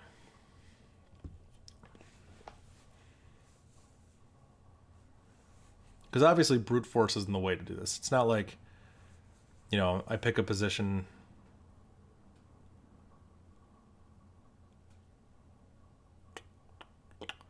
I walk through the maze, and every single step, I imagine if I phased for 0 through 19 times, and where I could possibly end up. Like, that sucks. That sucks.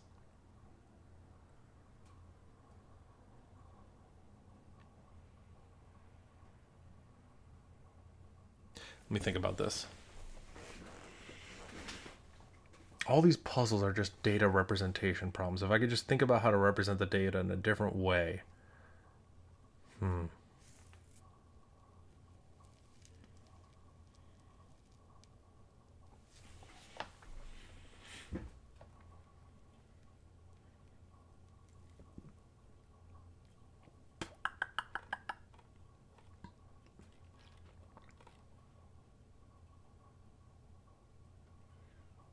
Now, technically speaking,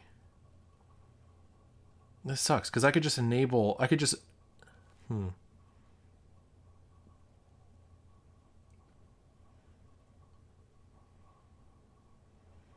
because like I could move up, enable phasing here, and then start moving right back down the path I was just in. And that would save time. Do you have to phase through a wall? Do you have to be in a wall? Because, like, hear me out. I walk up one space. I enable phasing mode. Or I walk up 2 spaces. I enable phasing mode, and I instantly walk back down. So I'm not walking through walls. I'm walking through places I can walk, but I just have the collision off, and then I make it here. That's slower than a cheat would be, but faster than taking the main path. Like that would have to count, right? Yeah, because like literally, like just because you enable the cheat doesn't mean you have to walk through a wall.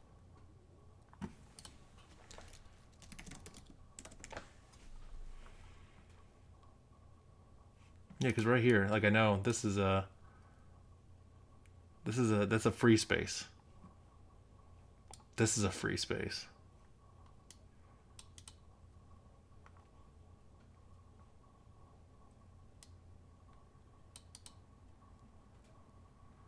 Cheat stops when you back to the track. I mean, no. Because this is back on track. And the cheat's still going.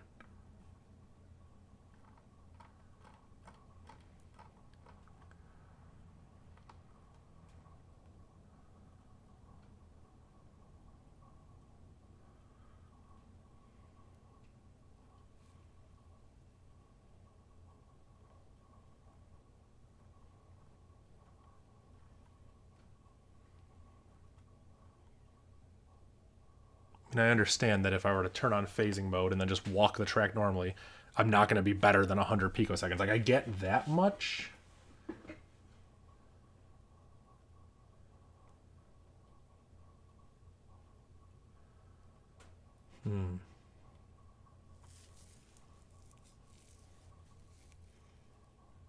Cannot revisit a path you've already been on. It doesn't say that. I put that in there to do the path solving algorithm, but I don't think this puzzle tells you anywhere that you can't backtrack. Like, technically speaking, you could be able to. Now, obviously, it's not the fastest way, but it's faster than not cheating.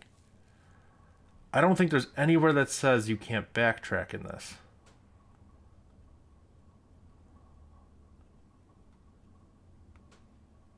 That's what I'm worried about. It seems like there's just too many possibilities here.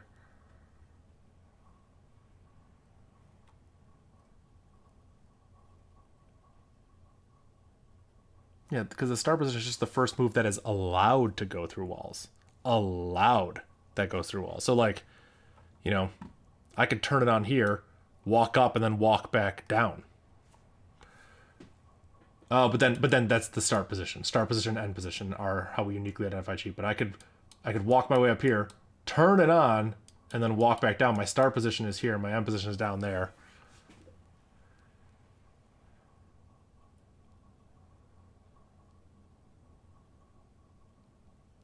Yeah, so this is what I'm worried about. Like, it's just there's so many possibilities here, which means I need to find a different way to represent this.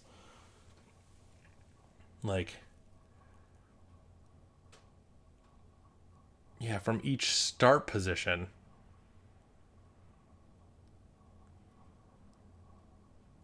Like, okay, I could calculate. This is not this. I don't think this is the way to do it. From each start position, I could just start calculating. I could just start branching out here, here, here. I could phase to everything around it. I could branch out 20 in all directions from 0 to 20 in every possible direction, calculate the start and end, calculate the difference, and then see if it's viable. But I feel like how long that would take, I don't know how long it would take, but it would be large. It'd be a large amount of time. Because you have to figure out where you could end up, and I don't know. I think that algorithm works. I think we just walk the path, and then, like, we find every single period on this, and then we just branch out 20 in every possible direction. So, you know, like, up 20 over 0, up 19 over 1, up 18, like, you know. Would it take too long? That's the thing, Dark Space. I don't know. Because here's the thing. I don't actually think it would. Now, okay, hold on. It may take too long for Bash. I don't actually know. You won't know if you don't try. Well, that's very true. Oh, man. That's what I'm thinking. Yeah, for every dot, that's my start position. Just reach out as far as I can possibly reach from 0 to 20 and check, oh, did I hit a dot? And have I not checked this dot before? Then, yeah, I'm basically drawing a circle around it. And for the sake of this exercise, I could literally just do 20 up, 20 down, 20 right, 20 left. No, I couldn't do that. I have to be able to reach it. I would go to one of those Minecraft circle generators and draw a 40 by 40 circle. I'm not going to do that. Or maybe. But, rotated square. Is that what it's called when you take a circle and you just force it into a two-dimensional plane? Yeah, I'm thinking about this.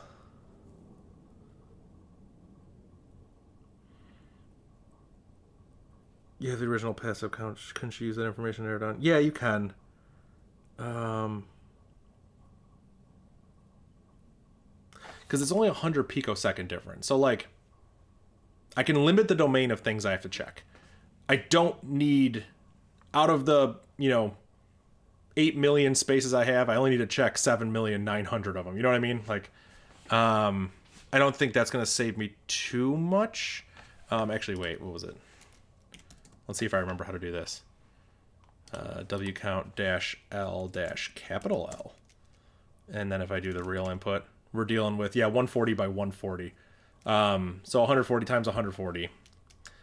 At that point, saving the 100 is not going to be huge, but yeah, that domain's already pretty large. But I'm just trying to think, because I'm just imagining like we just branch out into every possible thing, and then we calculate the distance. We have the distance. I think this might be the algorithm. I think this is where I implement the algorithm, and then we just see. So let me think about how we could validly get to everything around it.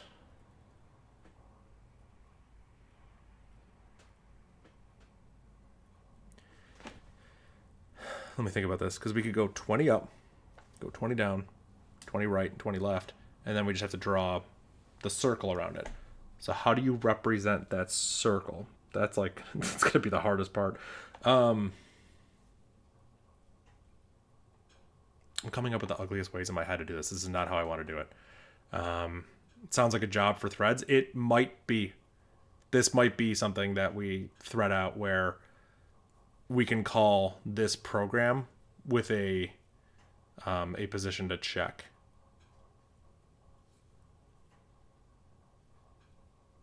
But we just have to see how fast this can do it.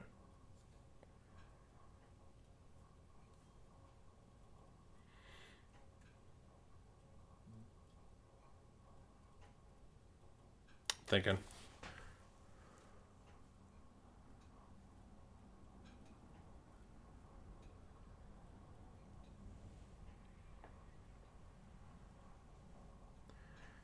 Yeah, I just need to... I have to figure out how to loop over a rotated square. And I don't think that's going to be too difficult. That's just a math thing. Let's try and figure this out together.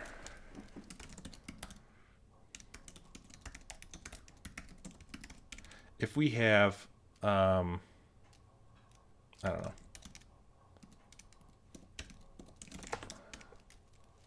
If we have a puzzle that looks like this, like,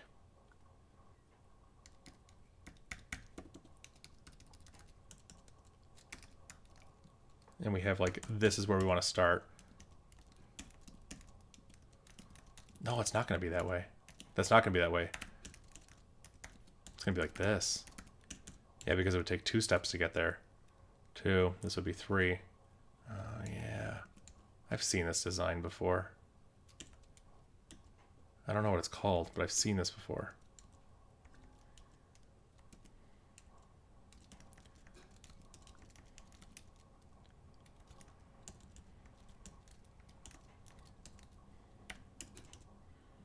Yeah, I've seen this.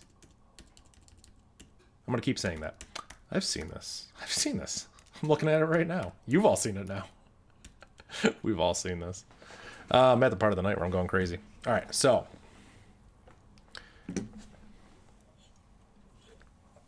We have this.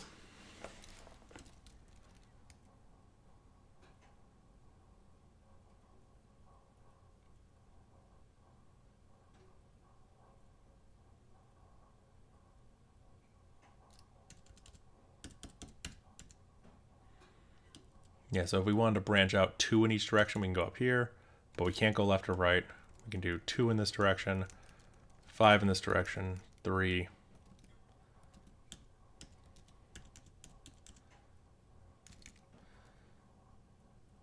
Let's try and figure out a way to do this. Our starting point is x equal 2, y equal 2, which is this spot right here. Our puzzle input is this. How would we do this?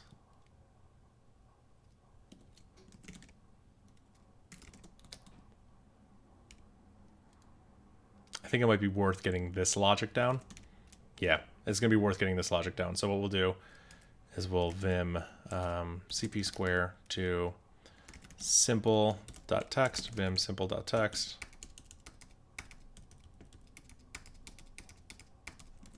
Okay. cp part1 to square, vim square, and then we will read it back in.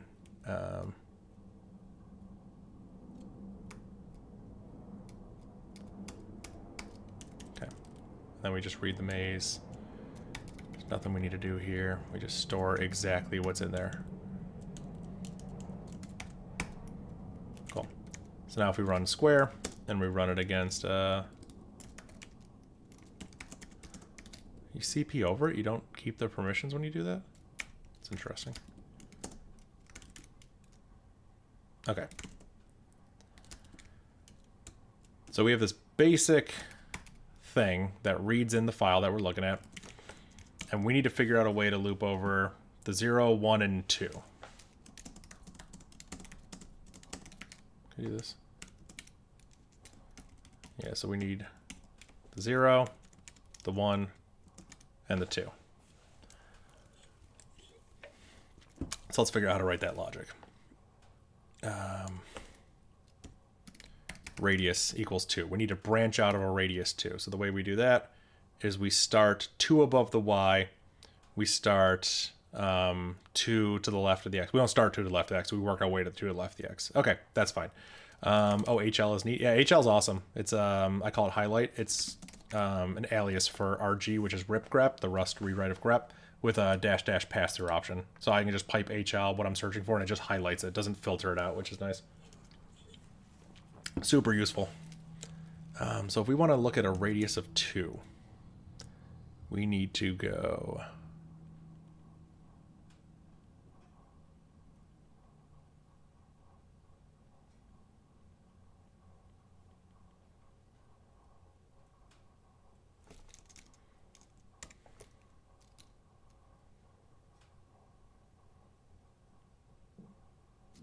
for y equals minus radius. Can you just do that?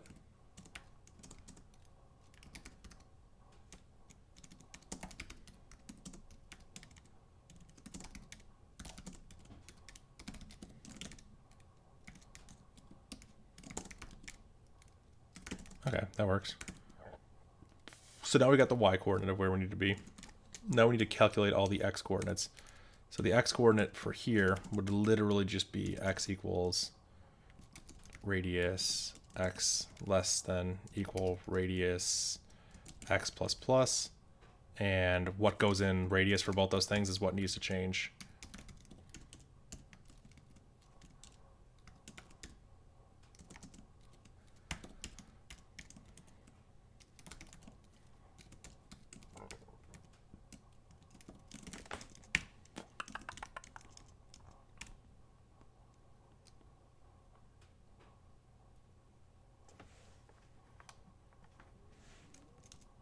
What did I print wrong?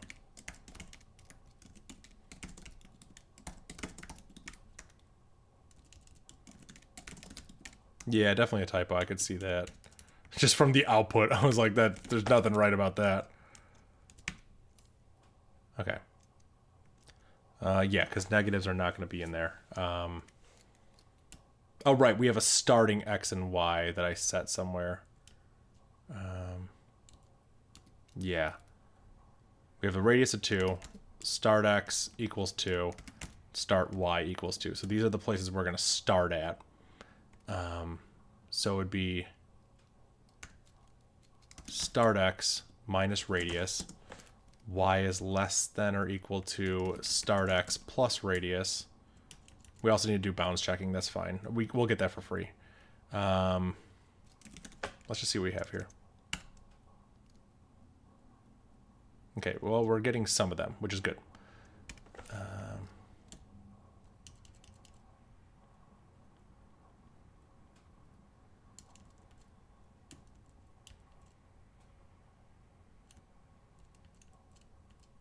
We might have an off by one thing. We'll figure it out as we go along. X equals start x plus radius start x minus radius. Let's change these to y.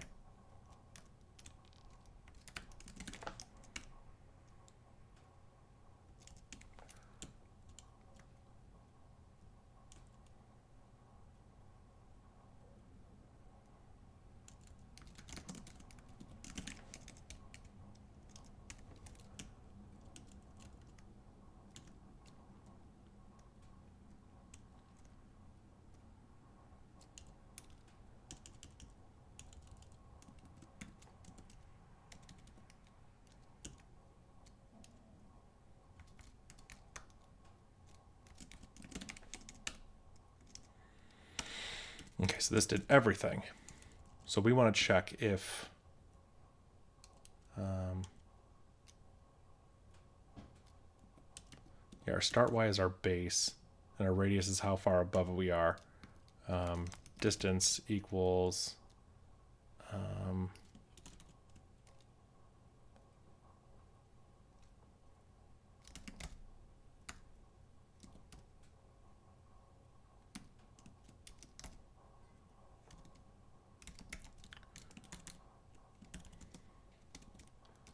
is the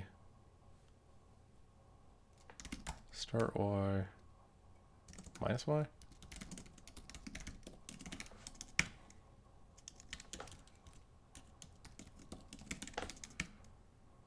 That's our distance, okay. And that will determine how many x's we look at. That's the difference. We need the dist, which is the absolute value.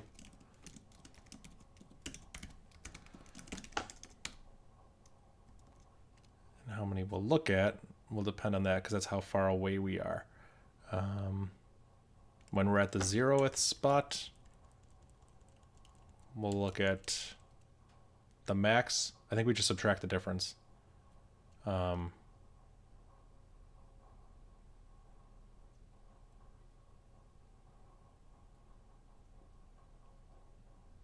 Something.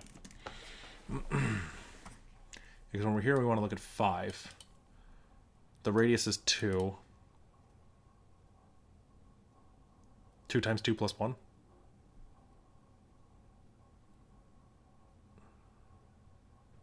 2 times 1 plus 1.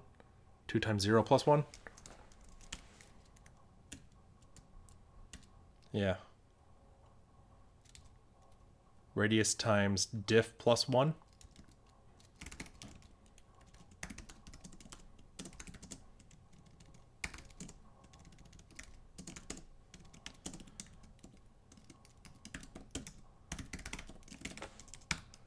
Yeah, we want to look at 5, 3, 1, 3, 5. That's what we want. That's how many of them we want. Oh my god. Okay.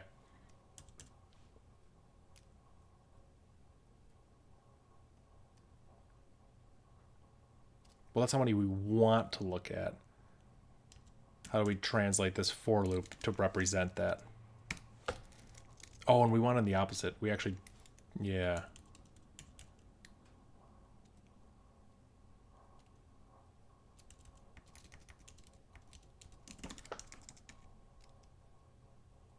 Yeah, we want to subtract 0, we want to subtract 2, we want to subtract 4. Yeah, okay. We're getting there.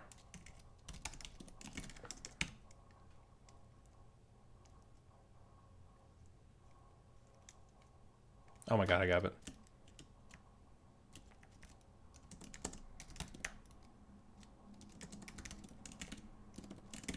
This is it.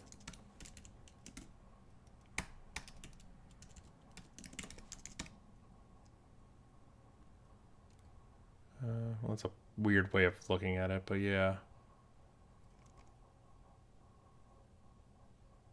I would like a better way of representing this. You know what we could do? We can just set it. We can just, for our demonstration purposes, we can just say grid x comma y equals a space, and we'll delete them from the grid. That looks good. Yeah, space is hard to read. Okay, we got it. So now we have a point. We can check all of these points around it. So if we're allowed to phase for 1 picosecond... No, we're allowed to phase for 2 picoseconds. This is right. This is right. So 2 would get us up here. 20 is what we want. This is the logic. We have the logic now. Okay. Oh my god, this sucks. All right. Now we have the logic to do this. So to do this, what are we going to do? We're going to CP part 1 to part 2. Vim part 2. And try and remember what we were doing. I don't think printing the grid will ever be useful, but I'm not going to get rid of this. Okay. Then we read the maze. Nice, nice, nice. We solve the maze. Nice, nice, nice. This doesn't take too long, luckily. Luckily, this logic all works really good. And then all of our check shortcut stuff needs to change. So I'll go ahead and trash all this because we'll just rewrite it. Check every wall for possible shortcuts? No. Check every step for possible shortcuts.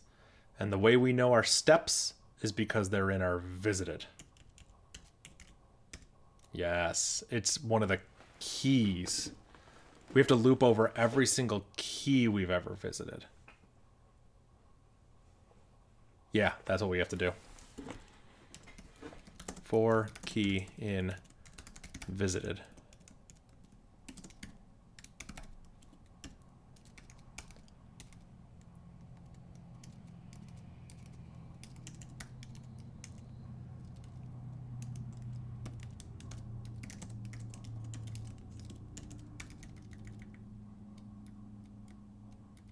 Okay.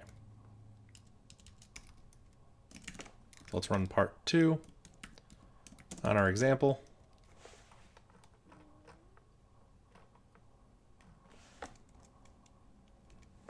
Why are we not? Oh, we're not looping keys. That makes sense. There we go. This is every step. So once we have a step, then we need to run that crazy algorithm on it. Okay. So find every, I don't know, check every shortcut, call it. We'll grab the logic that we wrote in Square. Also, what's up, YouTube chat? What's up, Twitch chat? You guys still here? You guys still hanging out with me? I assume so. I assume everyone's just vibing. Here's the Square logic. A radius, a start X, and a start Y. Okay. Yeah, what's up, NMBB? Heck yeah. Love it. Cool. So our radius... not 2. It's 20.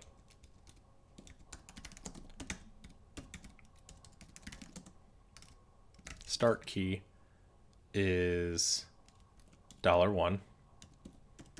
And then read IFS equal comma read dash R start X start Y from the start key. Dark space is not there. Good. Cool. He's left a very dark space where he once was. Yo, what's up, Andre? How you doing, man? Present. Remember, you can pipe to sort dash cap V on your print visited to pretty print. Hey, I do have to remember that one. I remember the word count one, so I'm learning slowly. Takes a long time to teach this dog some tricks.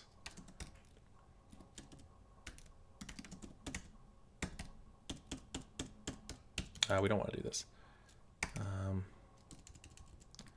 Generate every possible stopping spot. Okay. So now we will pull this character out of the grid.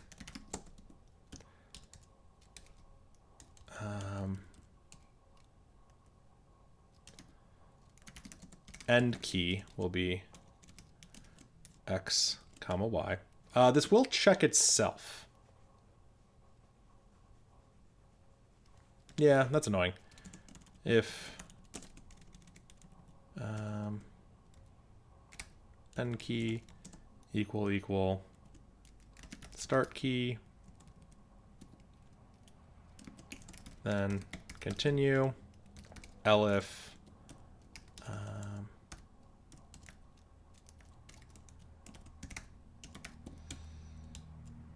if the character is empty or the character equals a wall, then there's nothing we can do.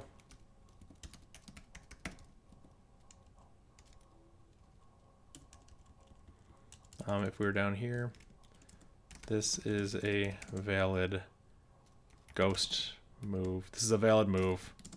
Check it. Cool. So now that we know it was valid, we need to check it. And the way we check it is we get the num1 and the num2. Okay, cool. Let me go grab this from part 1. Because now we're going to check the shortcut.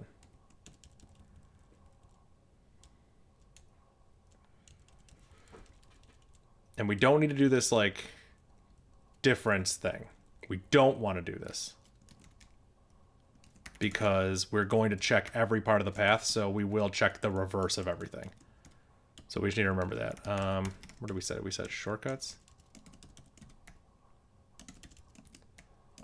Yeah, so we should probably, you know, declare -cap shortcuts. Cool. Check every shortcut at the start key. Check every shortcut at the start key.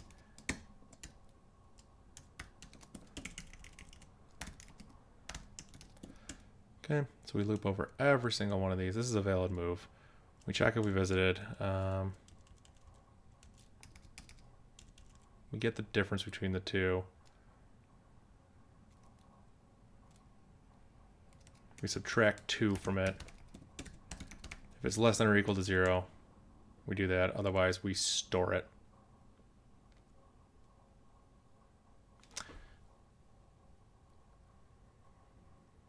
And we also want to throw it out. Okay, yeah. If -z shortcuts. Oh yeah, here's what we'll do. Existing equals shortcuts at key. We need to check if one already exists there, if we got there in a shorter way. Otherwise, we'll default it to very large. If dist is less than existing, then we will store it. I don't think it actually matters. I think we just need to look at the number of them.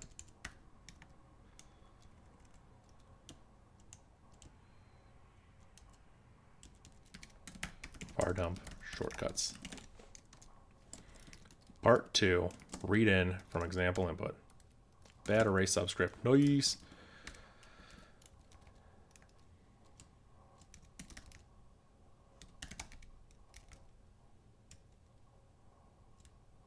Oh, we have key 1 and key 2, and we have start key and end key.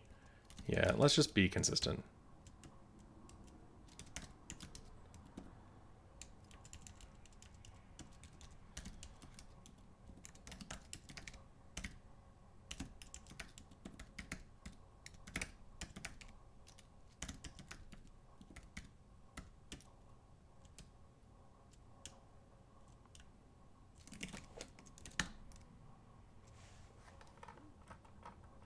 That can't be right.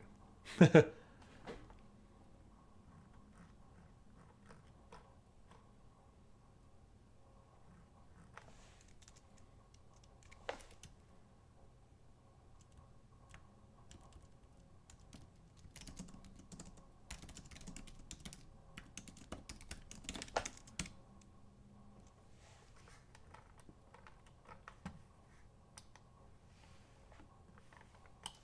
that right? Okay.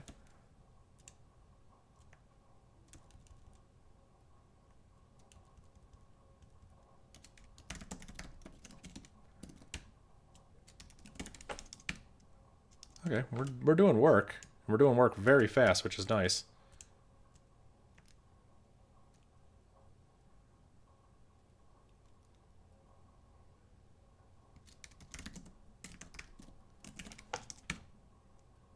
How are none of those shortcuts valid? Oh, I didn't need this. Diff is num2 minus num1. Diff minus equal 2. We just subtract 2 from it, okay? If diff is less than 0, then we return. Yeah, that should be a continue. Okay. Okay. What do we need for part 2? But now there are even more to choose between. Here are the quantities of cheats in this example that save 50 picoseconds or more. Okay, let's grab the ones that are above 50. I think we're just like there. Is that? I really thought that would be so much slower than it was.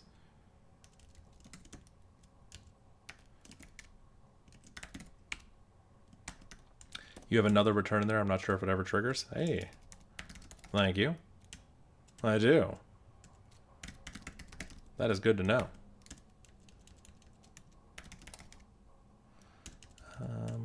For key in shortcuts.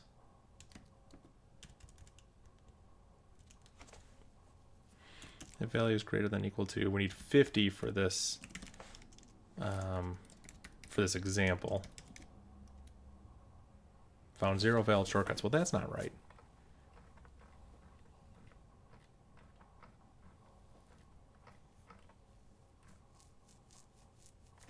Why are we saving some shortcuts that are 0 too?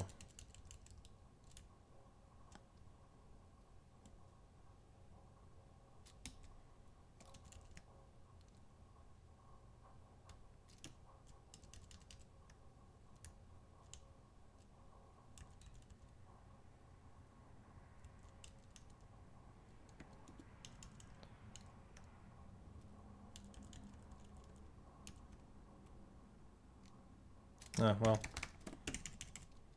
help if we use the right names. 561 valid shortcuts. I have no idea if this is 561. I'll show you. This doesn't tell me if there's 561 here. It just gives me numbers for all of them. So how about we take this input, we bring it to the terminal, we call it foo.text, paste it in there. Cat foo.text, grab the third field, total it up, 285. Okay, so if we're saving 50 seconds or more, or 50 picoseconds or more, we need 285 from that, and we get a lot more than that.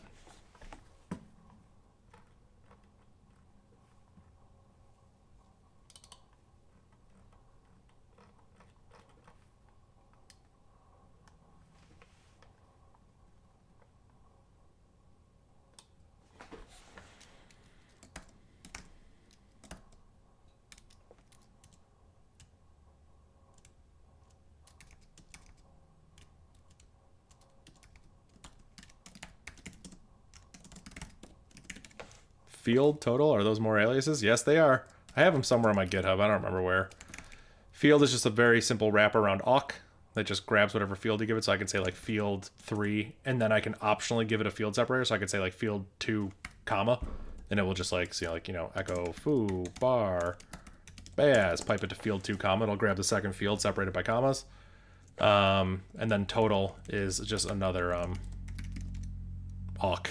That just literally goes through and sums it up. It assumes you give it numbers, I think, and then grabs the first field. So I think I can, yeah, I can also do the same thing there too. I think I can do like total field 4 broken by hyphens. I think I could do something like that. So yeah, totally useful. Feel free to steal those.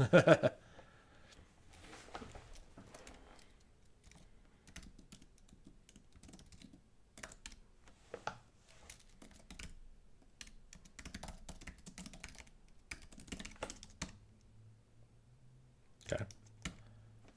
Yeah, feel free to take them.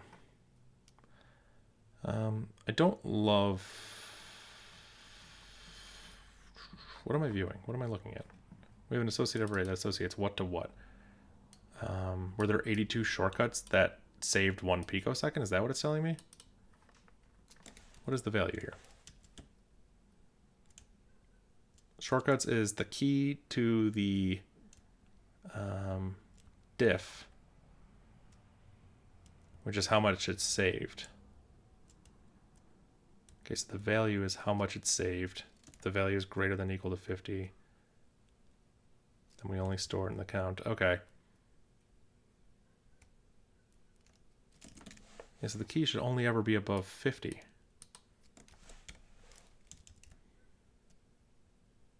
No. We store them no matter what. That's what we're doing.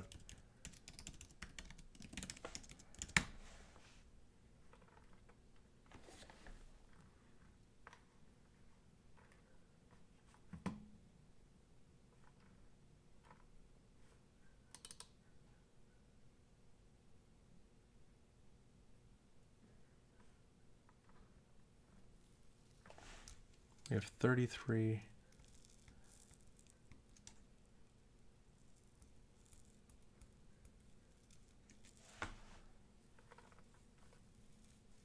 There are 285 over it. We have 561. That's suspiciously like almost double. It's like suspiciously almost double. I wonder if we're just like double recording them, but we shouldn't be.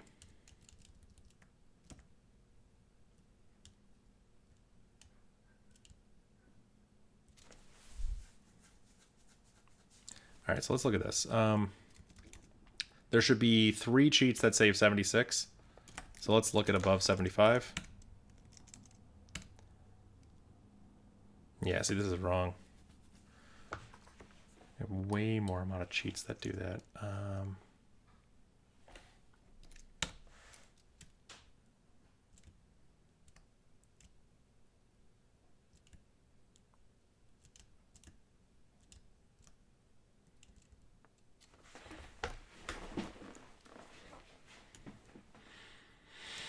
Might just have to trace the code.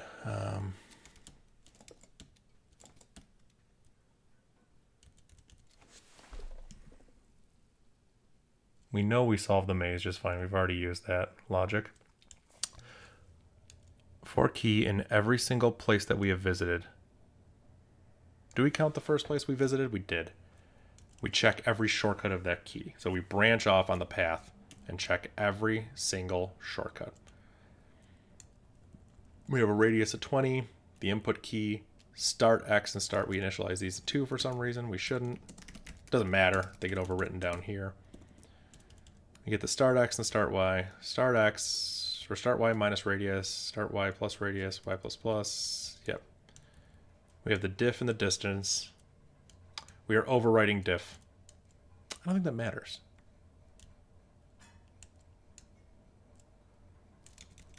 Yeah, I don't think this matters, but let's just rule that out.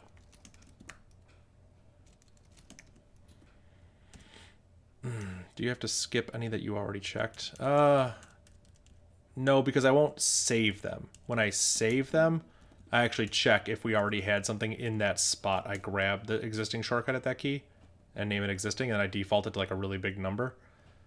And then we check if the one that we found is less than the one that we're doing. Less than. Less than. We want it to be greater than.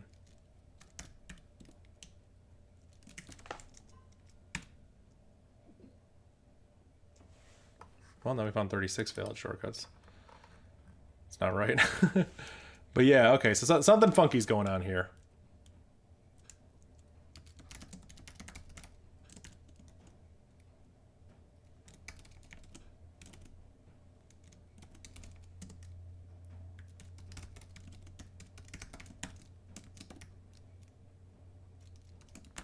Have you declared existing as an associative array? No, existing is not an associative array. Existing is, this is just a variable. That's I'm pulling this key out of the associated or associative array. So I'm just a variable I'm declaring here. You changed the total value threshold. I know.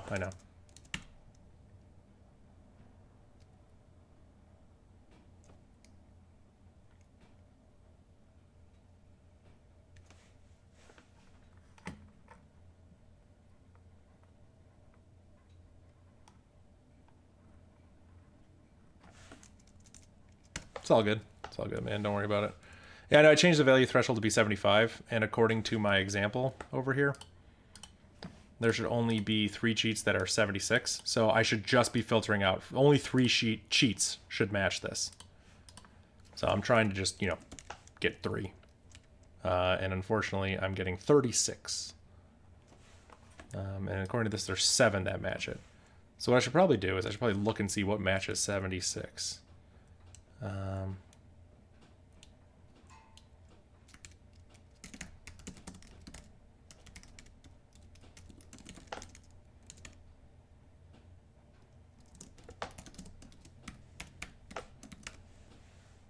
Okay, so here are all the cheats that match 76.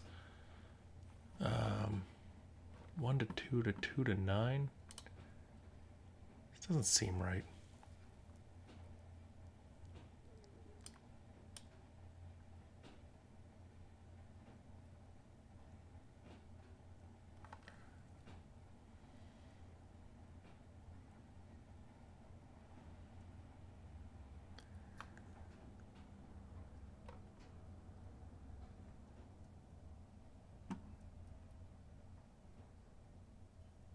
Just nailed it, but I've started a couple hours before stream. Nice, that's awesome. I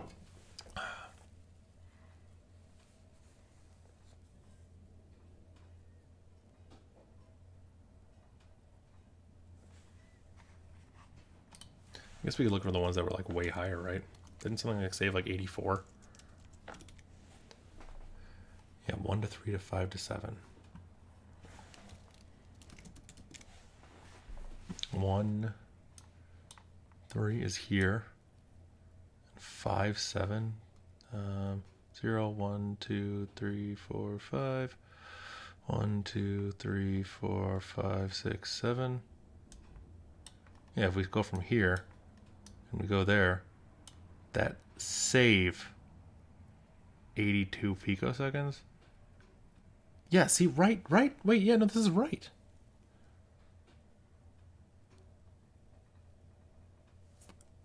It takes 84 to solve this. So I'm doing something wrong. It takes 84 steps to solve this thing. If we turn on our cheats here, and then we get down here, we've saved 82 steps. Hold on. We're subtracting 2 because of the number of steps we've taken. We subtracted 2 because of the number of steps we've taken. That made sense when we were only branching out 2 steps. In this, we're branching out anywhere between, like 0 and 20 or whatever. This number is the problem. This needs to be configurable. We have to figure out our distance now. When we are here, how far away from me are the center? What is our distance to the center? And that is the absolute value of the x plus the absolute value of the y.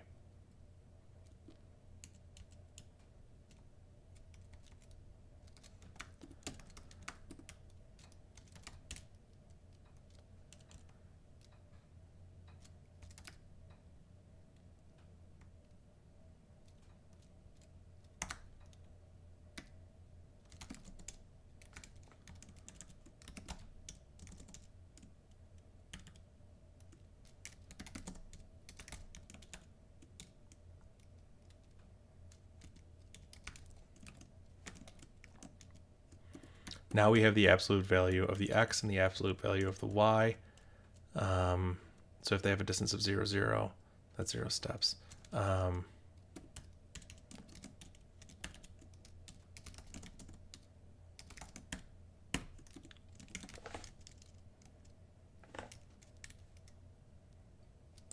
That's looking better.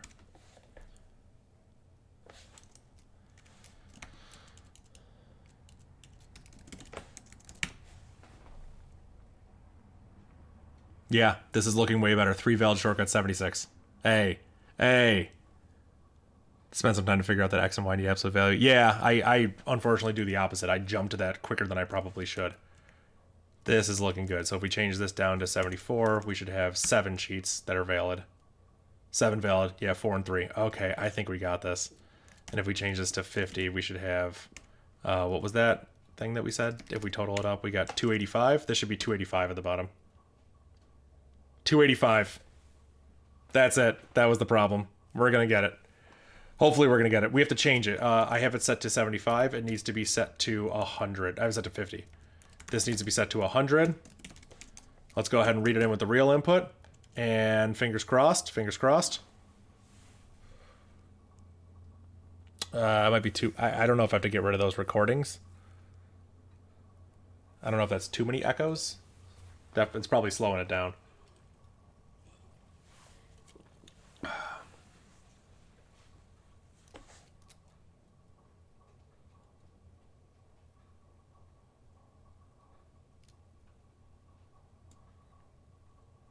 It's 100 for part 2. Yeah, finding the best cheat using updated rules. How many cheats would you say would save you at least 100? I'm gonna stop this.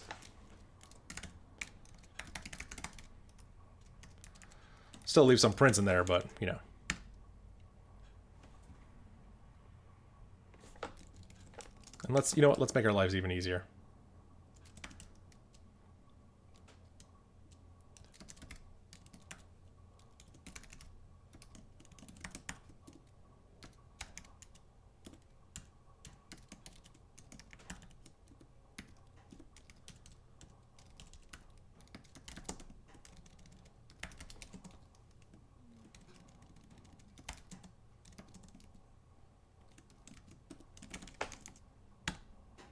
Oh, wait, I didn't even print the link, didn't I? Yeah, there we go. Okay, so we just have to check 9465. Oh yeah, this is totally doable in like a reasonable amount of time. Yeah, it's not exponential this time. Yeah, it's 50 on the sample and 100 on the real input. It's kind of weird. Yeah, look at that. We're already at 1,000 out of 9,000. We're gonna get there. We need a no echo emote. Oh, that's so perfect. Oh my god, yes. Let me write that down. That's a really good idea.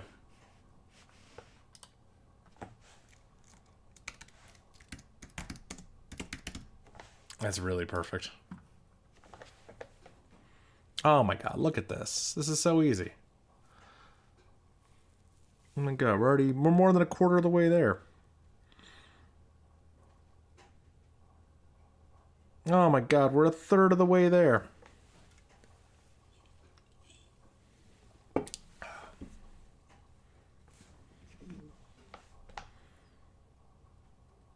Yeah. I do find it a little bit annoying when they're different between the real input or whatever. But yeah, it's not the end of the world. It is what it is. But yeah, it's super clean when you can just pass in different pieces of input and then gather all you need to solve the test just from the input alone. I think that's pretty cool.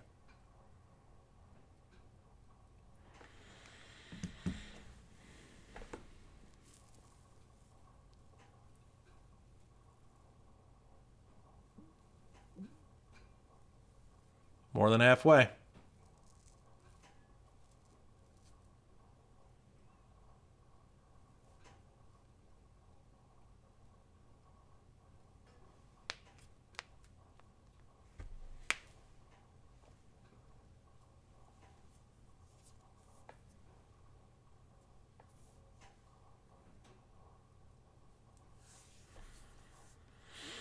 Oh, I gotta make some food. I'm hungry.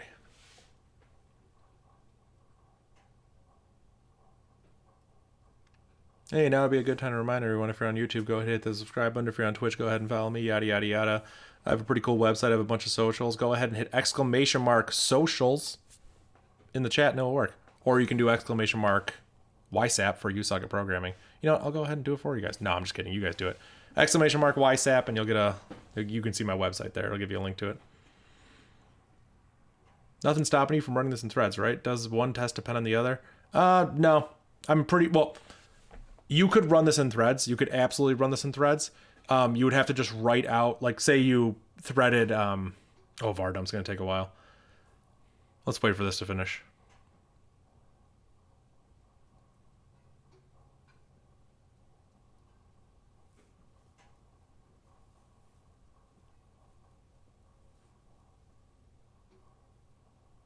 Man, printing the screen really is costly, isn't it? Don't we print another thing to the screen too? Probably should have removed a bunch of this stuff. Did I not print at the bottom of the screen? Oh god. We have to go find the answer? Oh, this is super cool. This is awesome. There's nothing stopping you from using threads. If we were to do it with bash or something, okay, we have the number here. You could technically get... Let me think about this. No, yeah, you wouldn't even have to do any sort of, yeah, you wouldn't have to do any sort of, like, locking or anything, because each thread would be given a unique start position. That's what I'm imagining, and it would just branch out 20 in all directions. So because it has a unique start position, that's part of the unique key. So if you were to cache the data, you could just cache it like that in some shared data structure. If we were in bash, you could just write it to a file with, you know, start key hyphen end key, and you could just go right there and how many numbers, and then just sum them all later. Yeah, this could absolutely be threaded. Would need to merge the results of each thread, really process, since they don't really share memory, but it's certainly doable. Yeah, exactly. Yeah. So if I were to do this in threads, I would absolutely, like, I would write them to files, and the file would just be the name of the start key, like, you know, hyphen the name of the end key or something.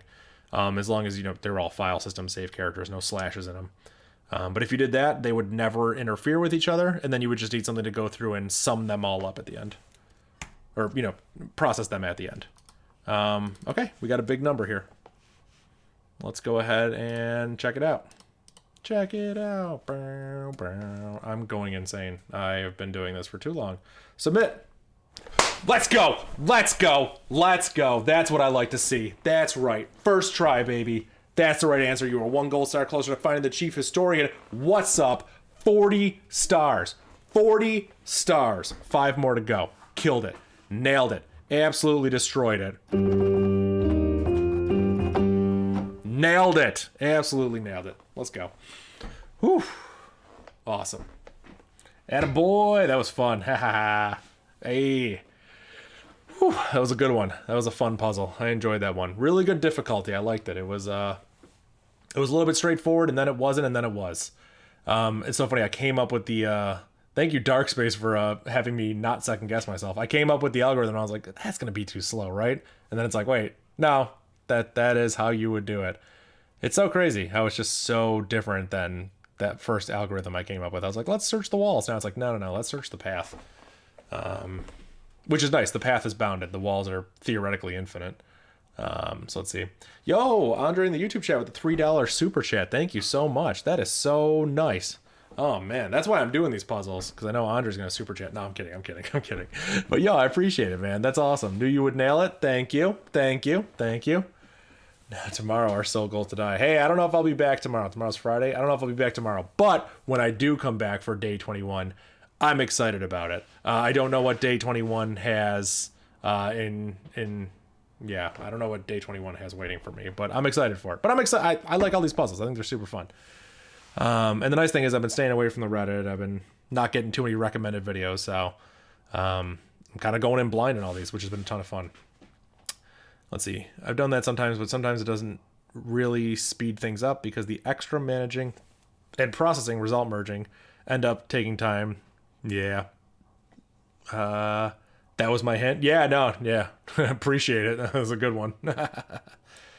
Oh, man. Yeah, I'm excited. I'm excited for day 21. Any more dual streams with Bad Cop? I would like to. I would definitely like to. We talked about it in the past. She was out of town when I jumped back into these streams, and I kind of just kept going. So I don't know if we'll race these or if we'll do something else. But I am absolutely 1,000. I love Bad Cop. She's great. She'll jump in the chat and sometimes. I am 1,000% down to do more collabs with her. I don't know if that'll be like we collab on something or we race or we compete on something. I have no idea what it would look like. But yeah, I think that'd be super fun. She's great. Congrats on day 20. Sorry I got distracted. Yo, Travis, it's all good. But thank you.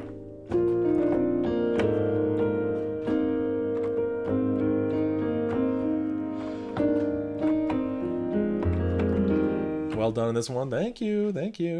Yeah, thank you, everyone. Super fun. I love these puzzles. They're super rewarding.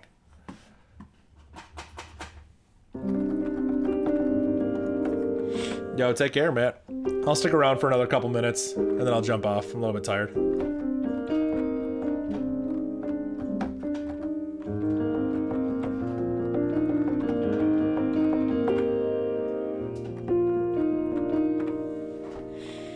I don't know if you guys would be interested in this, but I'm working on a new album, but don't get too excited. It's not like... It's a different style than the music I've made in the past. I've made like piano instrumentals and stuff. You can go stream it on all your favorite streaming services, yada, yada, yada. Oh, I should probably put like a music command for my bot in the chat, shouldn't I? That might be kind of cool. I don't know if people are interested or not in that or not, but that could be kind of cool. Make your Xmas tree available by Telnet. I thought about that. The benefit to doing something like that is people don't need to pipe it to Bash. The downside is that I need to run a server now. So yeah, that's something. You said you didn't know which MIDI keyboard earlier. My musician kiddo was in the room. We need to know what it says next to S3. Chat is blocking it. Oh, okay. It says SE49. I am almost certain I bought this on Amazon. I will actually go look through my orders right now, and I will actually get it for you. No, I don't. What the hell is this? Whatever. Sorry. MIDI keyboard. You jumped quicker to the solution than I did and showed me a couple things I can optimize in my version. I sort of forgot there's only one path, so my solution is more general and needs to be and thus slower. Oh, yeah. I got super lucky when I saw the one path thing at the beginning. I was like, oh, yeah, this makes the puzzle so much more approachable. So, yeah, that's awesome, man. Yeah. And I got super lucky that when I was reading the one solution thing, I was like, oh, this just reminds me of like walking down a path and, you know, taking shortcuts. Did I buy this keyboard in 2014? That can't be right. No, that's a different keyboard. That's the keyboard that I threw out. I won't show you that keyboard because that keyboard, Nectar SE49, that is it. That is it. You got it. Which is good because I can't actually find it through my orders. I may have bought it through something else.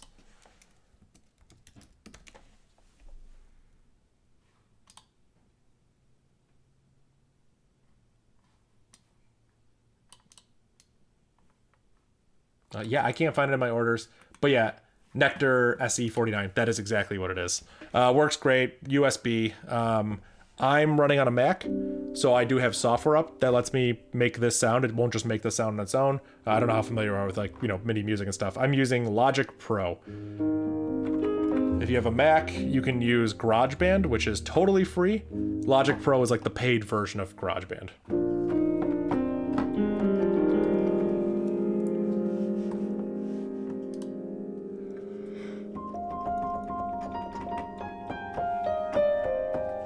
Oh, but yeah, what was I saying? I've been working on new music, but not like my normal album. My albums are normally like piano, and I put a lot of like, I don't know how to say this nicely. I put a lot of effort into them, but I've been messing around with like soundscapes and stuff, and I'm thinking about making like an ambient album, which I know people like.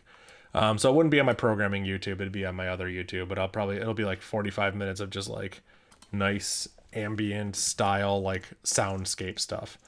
Let's see, I can play you guys a little bit. Your kid knows an Ableton effect. Okay, if your kid knows Ableton, then they're going to be totally fine. This is a pretty solid MIDI keyboard. I've had it forever. There's no frills with it. It literally just, it's exactly what it says it is. So yeah, it'll totally work. Let's see, do I have some of this stuff? Let's see. I don't know how this will sound. Ooh, that's blasting the desktop audio. That probably sounds like crap. Give me a second. I'll show you guys what I'm working.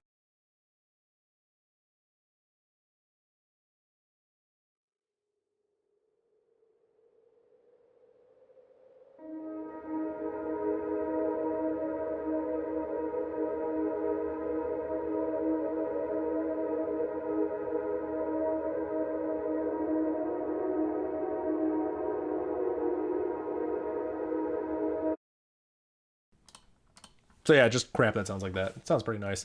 So I'm working on like an album of stuff that sounds like that because it's a lot of fun to work on.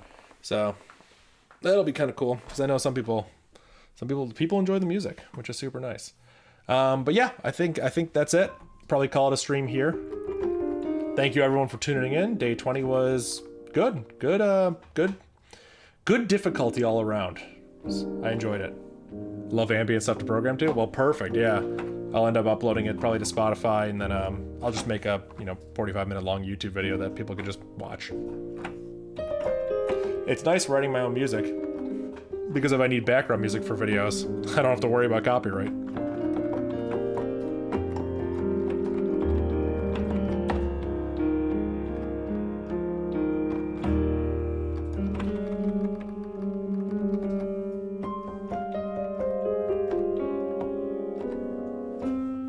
Do you prefer Bash or ZHS? I think you mean Z Shell, and I prefer Bash.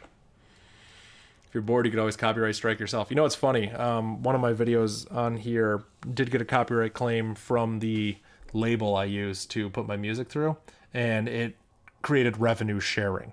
So half the revenue goes to my YouTube programming channel, and the other half goes to my distributor, which then gets filtered out to me. So the velocity of money is not working well there because they are skimming some off the top. That sounds devious. I mean, they're acting as my distributor. So, you can have your own opinions on that. But yeah, I was like, really? A copyright claim from my own music? I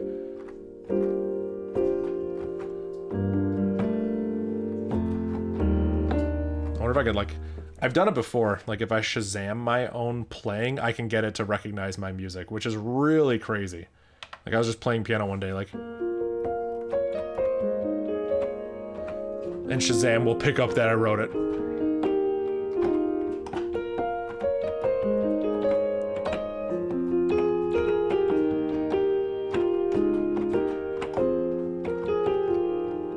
All right, I'm gonna call it here. Thank you everyone for tuning in. Appreciate it. Yo, shout out Andre with the super chat. That's super nice. And hopefully your kid likes the MIDI keyboard if you're checking it out for them.